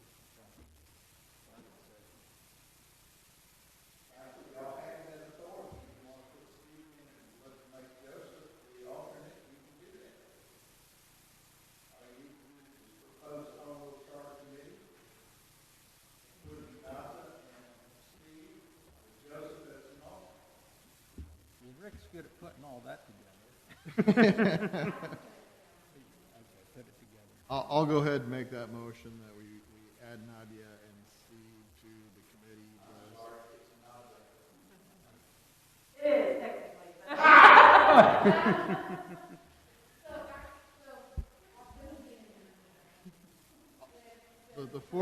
The 14 on here, move Joseph to the alternate list and move Steve and Nadia up to the committee. I will second that. The motion has been made by Rick, seconded by Kurt. Further discussion? All in favor? Aye. Opposed? No. Motion carries unanimously. Guys, y'all just launched City of Meadows Place into a new world. And I'm excited, and I thank you very much. Through the heavy lift, the rest of this should go fast.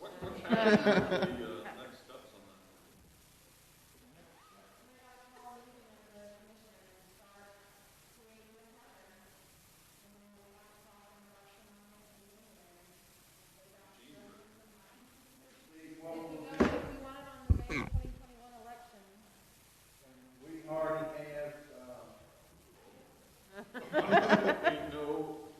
No Christmas vacation for the committee. we have compiled a number of examples of charters, and we will be handing those out to all the committee members. And we'll sit down there and have the attorney at the meeting, Dick will be there, Courtney will be there. Like I said, I'm not doing it, thanks a lot, go to work and get out, because it's going to be their decision on how often they meet, how long they meet, what day they meet, and all those types of things. And that has nothing to do, except I can guarantee you, City will make a spot available. That's the only thing we'll do. So with that, congratulations, council. This is a huge move, and I really applaud it, and I think you've thought it out, and ultimately, I think you've made the right decision. Okay, now, this is another one that Courtney's going to be talking about, and Maria's going to be talking about it, and Nick will be addressing it. And that's item number 6, discussion and consideration of resolution 2020-54, authorizing the mayor to enter into an agreement with Tyler Technologies for the purchase of Tyler Technology content document management system, Court Suite Empowered Content Management Module in order to receive and store documents digitally to limit contact exposure and spread over the system. We talked about this earlier. And, I'll move to approve with no presentation. I will second that. okay. We have a motion to approve with no presentation. We have a second. Do we have any council discussion at this time? I got to get this on the record. It's all you. No, I got to get this on the record. So yes, we have been told that the actual hardware and the vast majority of this will be CARES funded. However, you need to know there is an ongoing cost associated with this of a few $1,000s. It's essentially a server that will require a little bit of maintenance over time. So I want you guys to know that. It is a unique opportunity because it's CARES eligible, but please know that there's a few $1,000s year on end that we're going to have to pay attention to. This is going to really significantly improve the efficiency of our court staff. I think everybody knows I've been trying to get the city to move into the 21st century and go digital, so. I had a little note here, this will move us into. We do have, just All right, I'm ready. David Garcia, 12022 Dorrance Lane. I'm glad you talked about efficiency. My question is, are there any measurable outcomes that can show if performance is meeting requirements? As you say, they're gonna have to keep paying for this. How do we know if it's working as it should? What are y'all looking for? The primary advantage is the backup system, so that if there's a fire, we don't lose everything. And so anytime you got electronics, you're going to have to pay for that backup and the maintenance of the server. Measurables, I'm going to say you're going to save, well, if staff uses it correctly, you'll save on printing. That's what I was figuring. It was gonna happen, but yeah. Anything that you guys, does the company give you reports or anything, say, hey, everything's running smoothly, or? I don't think things like that, but in general, it's more about being able to receive electronically signed documents, put them directly on the server. You don't have to print the paper, that type of thing. And, we are protected by our full firewalls and everything like that, so we are protecting the data. All right. Thank you.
Birthday. It's Anna Maria's birthday. Oh, Happy birthday. we got some birthday cake for you. Happy 38th. Thank you very much, Council. Great, discussion and consideration resolution 2020-55 authorizing mayor to enter into an agreement with Black Business Technology for purchase and new servers for the storage of the database power technology content and switching to power modules. This is also mostly CARES Act reimbursement. The reason we're doing this again now is because this is something that we planned on doing during the budget discussions, and we postponed it because it was costly. Right now, we're going to buy that server, and we'll be able to get that reimbursed, and we have asked the county if it is reimbursed. I have a motion by Second. Kelly, second by John. Further discussion? All in favor? Aye. Any opposed? Motion carries unanimously. Okay, this is important.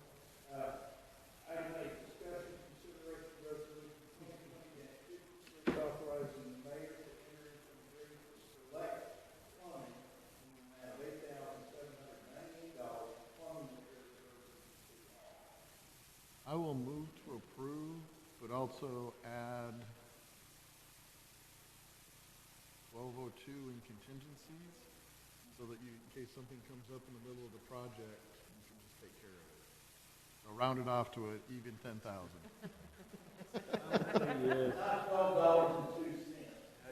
I'd second that. Absolutely. Okay. Because we don't want you to, Amount of up to 10,000. Not to exceed 10,000. Plumbing repair services. don't call a special meeting for a $50 change order.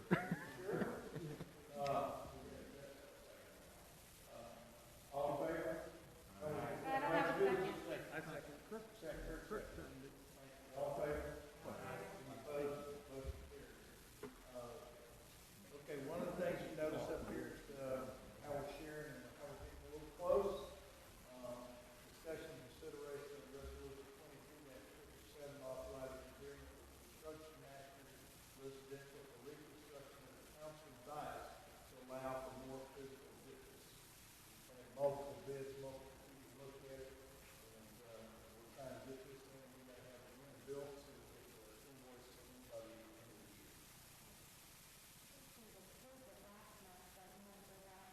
Yeah, they had. Yeah, you've seen this once before. This price is a little bit higher, and so we needed to bring it back to you. But same concept. We're going to be putting more space up here. We have to do the ADA ramp over here. The addition of the ADA ramp with the fact that we've got a lot of doors in this space made it a little more complicated than we wanted. But we added about, I think, $2,000 or $3,000 from what we did before. So it's obviously still under the 50, so we're good there. But this room has been a challenge. So it's going to be more of a U shape up here. There's a picture a little bit further back in here, but it's going to be more of a U shape. And then over on this side, there's going to be at the same level as this, but it's going to be movable on wheels. And then we're going to put in the ADA ramp over here. That's going to require us to take out a couple of these doors and sheetrock those. We may actually have to go ahead and remove one of these two doors as well in order to keep us at the same level up here and have that door functional. So this is CARES Act related. We do have the CARES Act reimbursable. So these guys need about 2 weeks to do it, so this will be a mess for a bit, but it'll update the dais.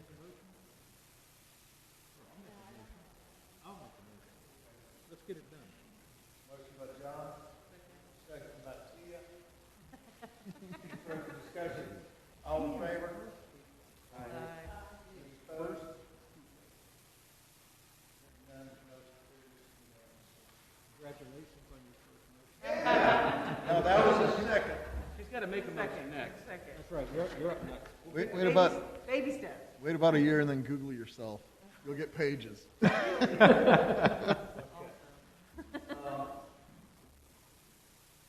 is something that's come up to us as we've gone through processes here at City Hall. And so discussion, consideration, resolution 2020-58, authorizing mayor to negotiate a second agenda for the agreement with the consultant and substandard building review inspection.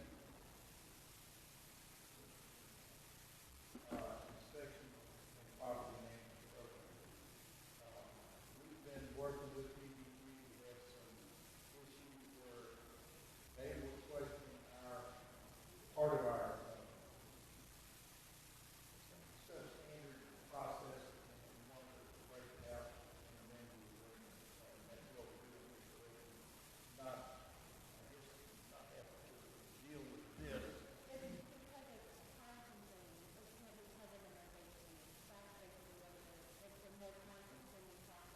And they're going to charge us $75 an hour, which is, we don't use it very often.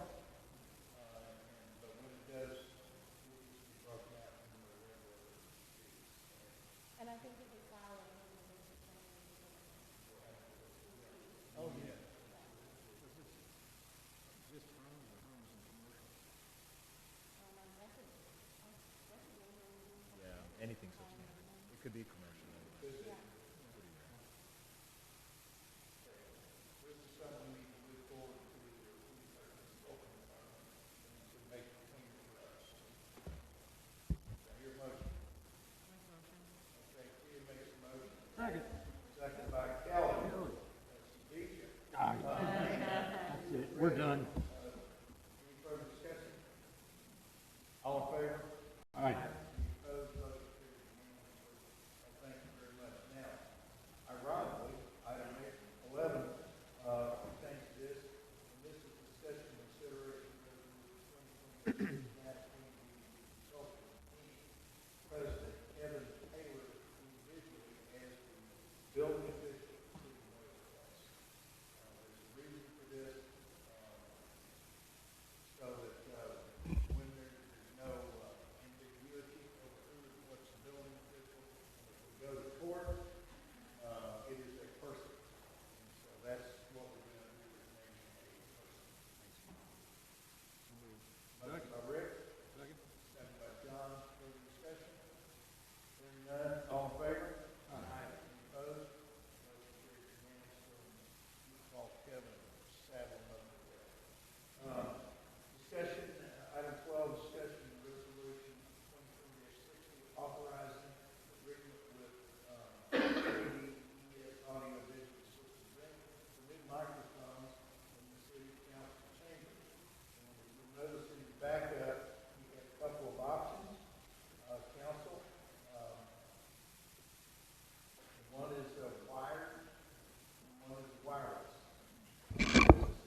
What, The email. That's all I can say. That's all I can say. Nick or Mayor, is there a benefit to having wireless over wired? In addition to wire being less expensive, and Rick, go ahead. So you can wear it to the restroom. I don't want to end up on YouTube, please. Yeah, Oops, it's not that kind of wireless. It'll still be goosenecks. If you choose the wired option, we'll simply have to put some conduit in over there near where you are, so we can run it back there to the tower. Obviously, if it's wireless, in addition to not having to worry about wires, you can literally pick the thing up and put it in your lap. So when we have people like Alderman Besner who go, well, I don't know about that. They can take the mic with them. My concern would be wireless technology. Has it gotten to the point to where we're not going to get static feedback, etc.? I've been to many a meeting where there's been some sort of feedback because of having a wireless mic. Yeah, the contractor that came out and looked at it used a bunch of big words that I didn't understand to explain that it is safe and it is high-tech and doesn't have any kind of interference. I can't sit here and tell you that that's never going to happen. The wired option certainly provides this level of consistency. For us, I mean, really, to do wired, we just lay some conduit and run some wire, and we can do that. What's that?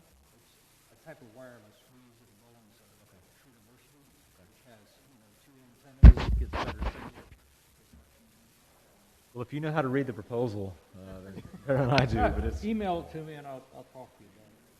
so it's up to council. I mean, as I mentioned before, we have the email from the county saying that this is reimbursable. At this point, it's up to y'all whether you want to go with the $5,000 or the $20,000. We still haven't tripped over the 75,000 that we had talked about sending back, or are we not going to do that now? No, we're still gonna do that. We're gonna send back whatever's left. But Anna Maria did a good job not long ago of updating some numbers, and just to give you guys an idea of where we are on CARES Act. At this point, we started with 253,000. Okay, right now we're down to 158.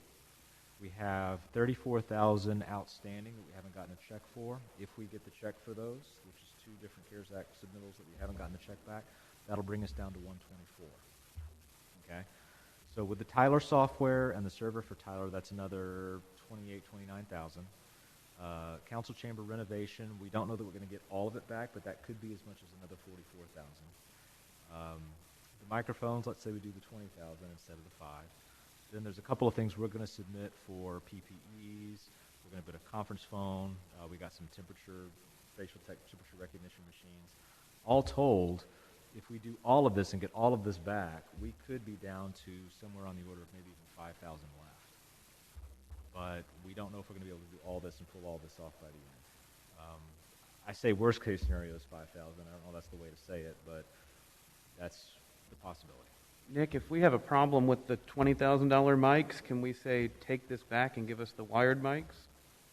Ooh, that's good. I mean, we're going to figure it out pretty quickly. If you're going to do wired, you need to put the conduit and everything in place. Yeah, so we would With the build. we would have to coordinate with the company that's going to come in and tear this out and put the conduit in place when they do the Yeah, that's easy. Conduit's easy. We put the conduit in and do wireless, so. We have could. to go do backwards. that too. We could pre-wire it or They charge us more than $100 for conduit. John and I will come Yeah, do it. yeah, we'll be, Yeah, we're going to do that. I mean, we'll. I've got extra conduit. So I know where's this some lane over off of Dorrance. I already got that. And I know I'm usually the tech guy, but when for my house, I've got Cat 6 cable. I'm not using wireless for gaming, and I'm leaning towards the wired, just because that hard connect always gives you a better signal. Former Alderman Besser. Wired is always better, whether you're cellular versus your telephone, the quality, the latency, you lose packets through wireless, you're going to have problems. Wired, if I built a new house, I would have wired everything, because It's always better. It will always be better. Always be better because you have a better connect. That's my view, at least. If I'm hearing council right, then we have some questions and concerns about going wireless. Yeah. And I would say that we need to assuage those concerns and go wired. I would agree. I'll move for the wired. Okay, I have a motion for the wired, Second. second by Kurt. Any further discussion? All in favor? Aye. For wired, any opposed? Good. We're done on You're that. welcome. The Facebook, or not Facebook, the live stream folks. Hopefully, we'll get a better audio after this. We'll get longer arms. Right? Yes. Yeah, we're yes. gonna get. Well, what sold this to the county is that we had to share these things. And they said, "Oh no, you need to buy one for everyone." So. I'm not going to talk into your microphone. So, okay, here we are moving down to item number 13, discussion and consideration of resolution 2020-61, authorizing mayor to enter into an agreement with C-Mark Landscaping LLC for an amount not to exceed $10,000 for interim maintenance of South Kirkwood Drive. We heard about that issue earlier with Parks Department discussing that. Rick had brought it up, so if I can get a motion and a second, then we can discuss that, or we can actually discuss it now. Rick, you want to tell us? I mean, I'll move to approve. Motion to approve, second by John. Does anybody have any additional questions other than, we're really doing this because the irrigation system hasn't been operational yet? David Garcia, 12022 Dorrance Lane. I guess, Rick, I just You want move, to say... or you, that's the same address? Say that again? I've said a different address each time. You haven't noticed yet. No, I really... like the government tracking him. That's true. I really like what the roundabouts. I think they've definitely got rid of a lot of congestion that the stop signs did. I like everything about them. I just wish people knew how to use them a little bit better.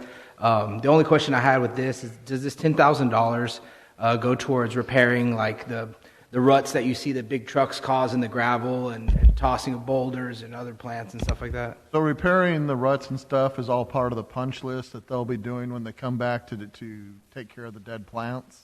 Okay. And replacing the dead plants are all part of the original contract. This is really to get us for the next 3 months, once we get the irrigation system working, helping making sure it's working correctly, and then getting the staff trained on how to operate and maintain that irrigation system in the plants. Thank you. All right. So we had a motion second and David's discussion. Anyone else? All in favor? Aye. Any opposed? That motion carries unanimously, and we're moving on. Discussion and possible action amending City of Meadows Place Code of Ordinance, Chapter 30, -31, payment of debts and obligations. Council, this is, if you'll look at your back up here, this is asking to modify the thing that Rick was talking about earlier about having to move on negligible amounts. Back in 1984, this motion was put in. And it was modified in 1994. I think it was put in 84 for $1,000 and modified in 94 for $5,000, and that's where we are right now. Why we're having to bring things of $6,000, $7,000, $8,000, $9,000. So I recommend we consider to modify the $5,000 threshold to some different amount. Up to say 25,000 to when we need an agreed upon threshold, so we can put in and we got to put it in the ordinance and modify the ordinance itself. So, any discussion on that? I think most of council still thinks we did this before, but they can't seem to find the records of it. We discussed it. I don't believe there was an action item taken. We can't find it. And so, if we had digital stuff, we could pull it back. I'm in favor of the 25,000. I don't know if the rest of council wants to chime in on a number.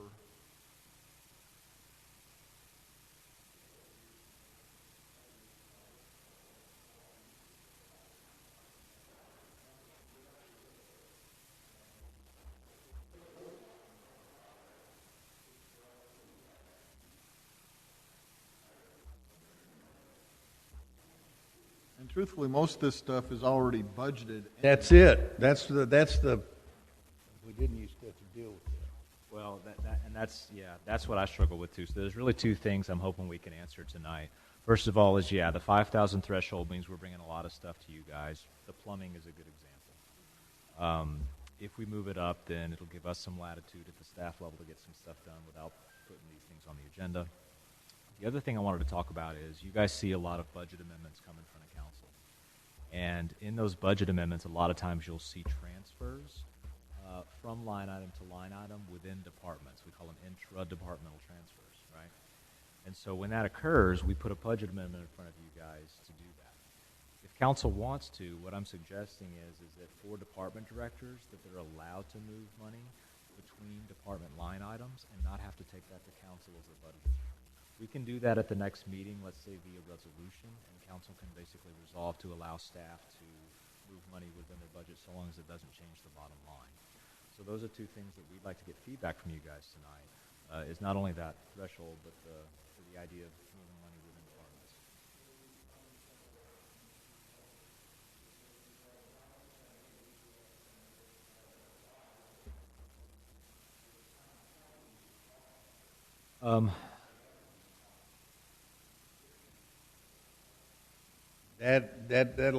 That sets us up for busting the Open Meetings Act, John. And I'll tell you, at engineering, I've got the authority to transfer anywhere, anything from fees to property and equipment to supplies and maintenance to IT. We just move that money around within the department. It's only if we're going to shift to another department for some reason, or if we're going to have to move some money up into, say, overtime or things like that, that goes back to Commissioner's Court. Right. As long as the department doesn't bust their overall operating budget, we can shift that around as we need. So we could actually have a resolution to resolve that next month then. Along with this ordinance change. Now, if y'all want to, we can put a cap on that too. We can say you can move money. No, you were doing fine. So what we're doing tonight is... if Rod was here, Rod would be shaking his head. No, I've got big numbers. That's right. Yeah. We got possible action. Why can't we just go ahead and modify that to... So our possible action is just saying, yes, 25,000 will be okay, put the number down and bring it back. Okay, so we've had a motion for 25,000. We had a second. All in favor? Okay, that motion carries unanimously unless somebody jumps up and changes it. That's going to really simplify the process, and I think the next change that Nick was talking about, or the other change he was talking about, will. This is a goodie. We've talked about this, and now discussion and possible. Man, this is a long agenda. Discussion and possible action amending City of Meadows Place Code of Ordinances, Chapter 150, Section 150.09, Certificate of Occupancy Requirements. We really kicked this around a lot, and I think if you'll turn into your backup on what has the Ordinance 150.09, if you go down to item D, that is the one that is up for discussion. And I'll read that to you right as it sits right now. The owner of the building, structure, or premise shall apply for and obtain a new certificate of occupancy upon the addition of any new owner, tenant, leasee, and shall pay the applicable fee thereof. As I recall, council was of the ilk that we consider getting rid of requiring a certificate of occupancy if somebody buys a house in City of Meadows Place. But we're leaning toward, if I recall, making that requirement for renters. That's how I remember the discussion. Now I'm throwing it up to y'all to discuss this and come up with something that we can live with. So, anybody got any comments? I didn't think we could to discriminate against renters. I thought it had to be all or nothing. I don't know that legally we can. The issue is the way the ordinance is written right now, it doesn't distinguish between residential and commercial when it comes to certificates of occupancy. And so the way it reads, every time you have a new owner, you'd have to go get the building official to go in and do a CO inspection, which would mean that every time a new house is sold and bought, the building official goes in there and inspects the house. I will tell you that that's somewhat unusual. That is unusual for a city. Now, on the renter side, it happens all the time. On the rental side, when there's a changeover in tenants, the city will come in and do a certificate of occupancy inspection and basically do what's called a life safety inspection to make sure smoke detectors, plumbing, electrical, etc. are good. And then that then triggers the new tenant to be able to move in. What our ordinance says right now is that basically when an owner changes, we have to do the same thing. That brings a whole new level of work and oversight and question marks that we have for council. What I remember the discussion was is we wanted to do it before it actually went up for sale so that the buyer knew what they were getting into. And the ability to enforce that and to make that happen is next to impossible. Well, and I think that might have been what they said. Yeah. There was no manageable way to do that. HOAs can do it because they have resale certificates that you have to have. Right. We can't do that. And I think that's the thing that was said we couldn't do just the renters, or we couldn't discriminate against the renters versus the homeowners. If we're going to do it, it had to be across the board. City of Sugar Land, City of Richmond, it is just for rental properties. Renters. So it's being done all around us. I think, Nick, you had a couple other examples that they Yeah, did and that as we'll run this through the city attorney too, obviously. Okay. If council's direction is draft an ordinance that goes ahead and only does this for rentals and removes the owners, we'll run this by city attorney, make sure it passes muster. But that's the question that we have at the staff level. I mean, from time to time we find these things and we want to bring them to you just to see if it still makes sense for the community. Well, how are we going to enforce fixing the driveways if we don't have an occupancy inspection? On rentals? No, on the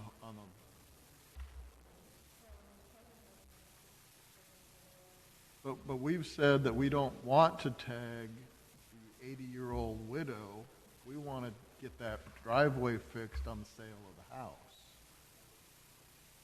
But we could enforce it, immediately if we wanted to. I mean, we could, yeah. Yeah. But that was not palatable to council at the time. Yeah. Not palatable to this mayor at this time. However, Don't look at my code driveway. enforcement, one of the things that code enforcement is doing is putting these folks on notice. Now, we're doing it a few at a time, but if we put them on notice, then we can at least let them know that this is supposed to be done, and we're going to catch some of them. Will we catch them all?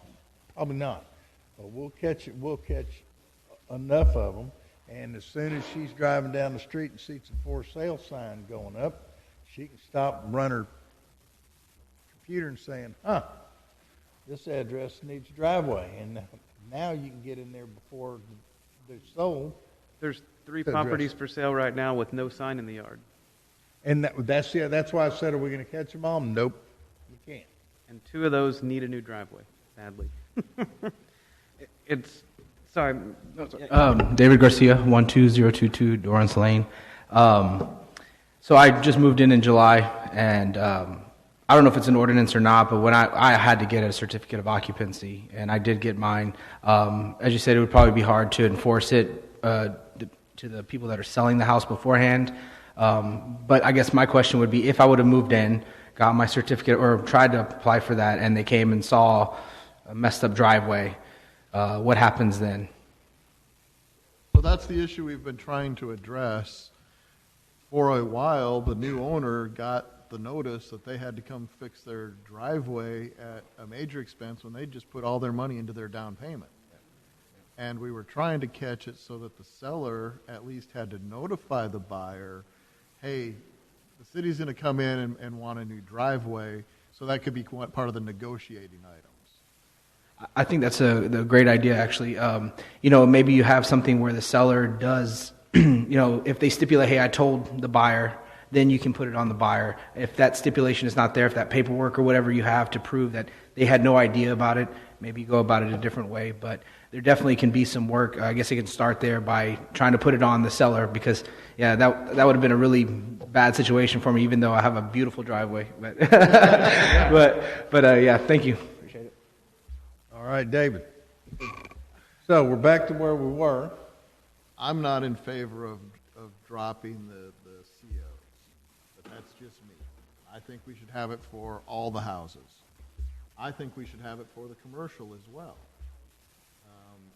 unless the fire marshal is taking care of that. So like in the county, if a business changes ownership, let's say it goes from a Chinese restaurant to a Mexican restaurant, the fire marshal actually goes in there and has to issue the certificate prior to the new business opening. And that's the same thing here. Okay, so if we're doing it through the fire marshal, then I've got less concern on the commercial side. No, the fire, and we had the fire marshal involved in 8 different investigations this month, okay, on the commercial side. So we're engaged in those all the time. And we've had some heartburn, as you council know, come back from some of our commercial people who were working slowly through the process. I really don't have a comment. It's been a while since I bought a house. My concern is exactly what David expressed. If I'd have bought a house, and then I come in and you tag me, and if he's got a long driveway, that's $10,000. Mine's 16. It goes behind my house. Well, no, that's my current home. That's just for mansions. Yeah. No, my current home is 2,000 square feet. Thank you. So, but it does. We've got quite a few there. Yeah. Bob Graff's home does the same Yep. thing. If he had to replace that whole thing, it'd probably be $18,000. So we don't want that happening. I still haven't got a great way to do that, Rick. I think code enforcement working their way through it is a good way to do it, and we send them a notice, and then it goes in their file. And so if we can, we'll let them know. So it comes back down to this. Do we want to modify this to where we don't have a certificate of occupancy when you buy a house in Meadows Place? It's already been inspected. Okay, well, why don't y'all discuss with the rest of the council? And if you'll lean into your speakers, people will be able to hear you. Kurt's going to take this one. John was asking, is there a way to get a notice from HAR if a home is sold? And yes, there is, but that does not cover.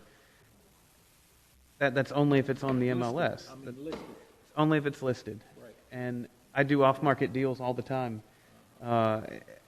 My thoughts, and I was in favor of doing the C of O for residential. I'm against it now, simply because it throws off every other realtor I work with, and it does not look good when a buyer comes in and they get that paperwork and realize, oh my gosh, I got to do something. Whether it's big, small, whatever, but it's a welcome to Meadows Place, you just paid your water setup bill and an inspector's coming through your house, even though you just paid an inspector, most likely, to inspect your home. And I agree with that heartburn. And Mayor, a couple of things more. I would want to add an addendum to the welcome packet that would say, here's why smoke detectors are important, here's where you should put them in your house, so that... Okay, stop. Stopping. Put that into email form.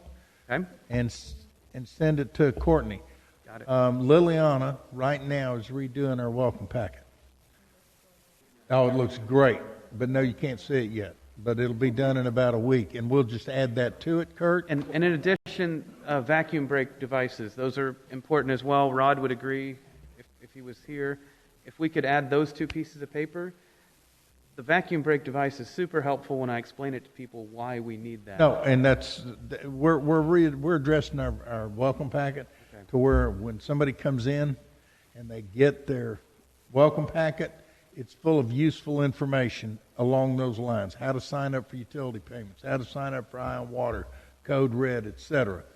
So we'll include those in. Send the thing. So if we get rid of the residential C of O, I would say that's a necessary thing to put in there. Okay, so we've had a motion to get rid of the CMO or no? Question, yeah. David Garcia, 12022 Dorrance Lane, again.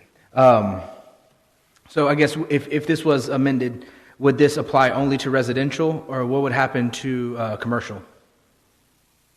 Commercial is going to be handled through the fire marshal, like we discussed here. Okay. So, Kurt, do you have another question? Yeah, no, and I just wanted to say, it was a bit redundant when I did. I got when I moved in, got my inspection, then had to get another certificate of occupancy. They didn't find any discrepancies, so I just want to let y'all know that, I got both, but, maybe if somebody shows that they got their inspection with their house, they don't have to go get the certificate of occupancy. I don't know how you want to deal with that, but that might be an idea. That's what we're talking about right now. Well, my primary concern are the driveways. Yep.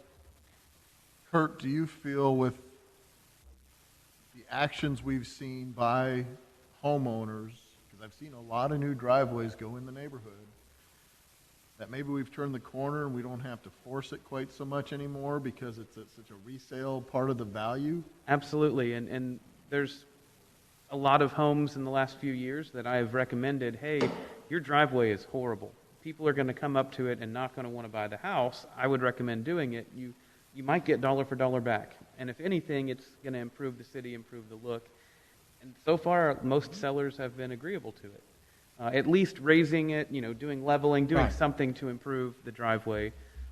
Some get replaced, which is phenomenal for the buyers. They come in and they have a driveway that's going to last 75 years, hopefully. Not with our soil. Well, they actually have rebar on the new ones. But they're putting rebar in these. Yeah. Kurt, I'm going to ask you to do this. Put a little note in there about, because it's going to go to Liliana, and we'll put something on the, and I'll get with you on it about repairs and on our driveways, and we'll put it on our utility bill. Okay, the little notice on the utility bill. A great way to enhance the property value of your house is to repair your driveway. Yep. Okay, we can do that. So, okay, so my questions have been answered. okay, so All right. Wait for the horse to come out. yeah. I thought you were going to make a comment. No comment? Okay, so where are we here? Someone needs to make a motion. We have a motion to. We don't have a motion. Someone needs No. to make a So I'll be glad to make the motion. Would be to remove the requirement for a certificate of occupancy for residential new sales or resales, if you will. Keep it for tenant or investment properties that are rental properties, and or Airbnbs. No, we're not going to add that. I've read too many things on that recently. Nope.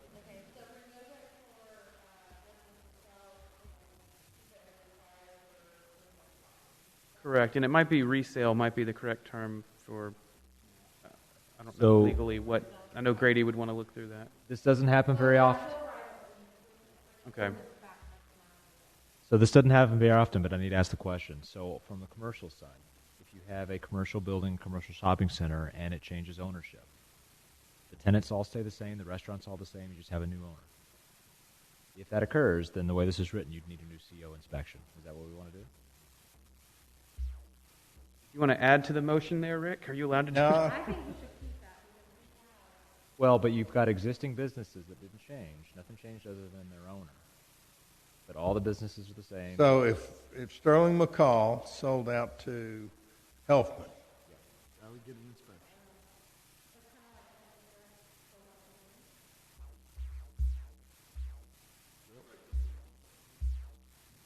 I was thinking more of the strip centers, so if it's a single-use building or single-tenant building, I'd be fine with that inspection. If it's one of our 2 strip centers. Three strip centers, forgot the one on the other end. And none of the tenants changed. That means they're not really doing any interior build-outs. What would we look at? And we got, and the purpose is health, safety, and welfare of the residents, tenants, and the business. And propping up property values. Fire marshal's inspections are going to accomplish all of that. And don't the fire marshals do a yearly inspection anyway? Yes. Okay, well, that seems pretty covered right there. What I'm getting at is if we agree, if council wants to just strike owner both on the commercial and the residential side every time an owner changes, then that's a real easy fix. We just strike the word owner from that section in D. So really all we're worried about is tenant changes, whether it's commercial or residential. Well, then that becomes a code enforcement issue, yeah. So,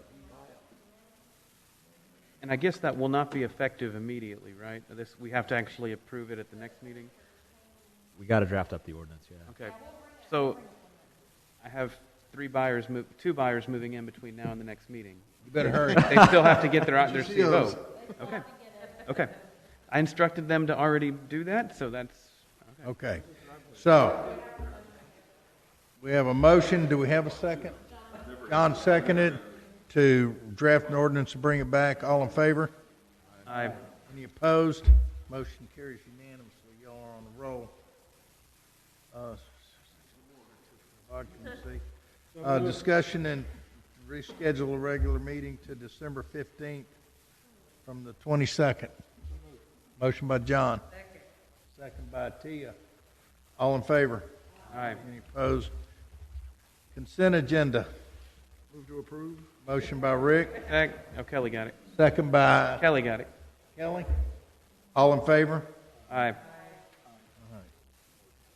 Item number G, audience comments for items not on the agenda. Do we have anybody that would? Yes. Okay. Charles? You wish to get up and address freedom? You'd be happy to know I saw Braveheart the other day. Perfect. So I'm Charlie Teague, 11611 Lawrence.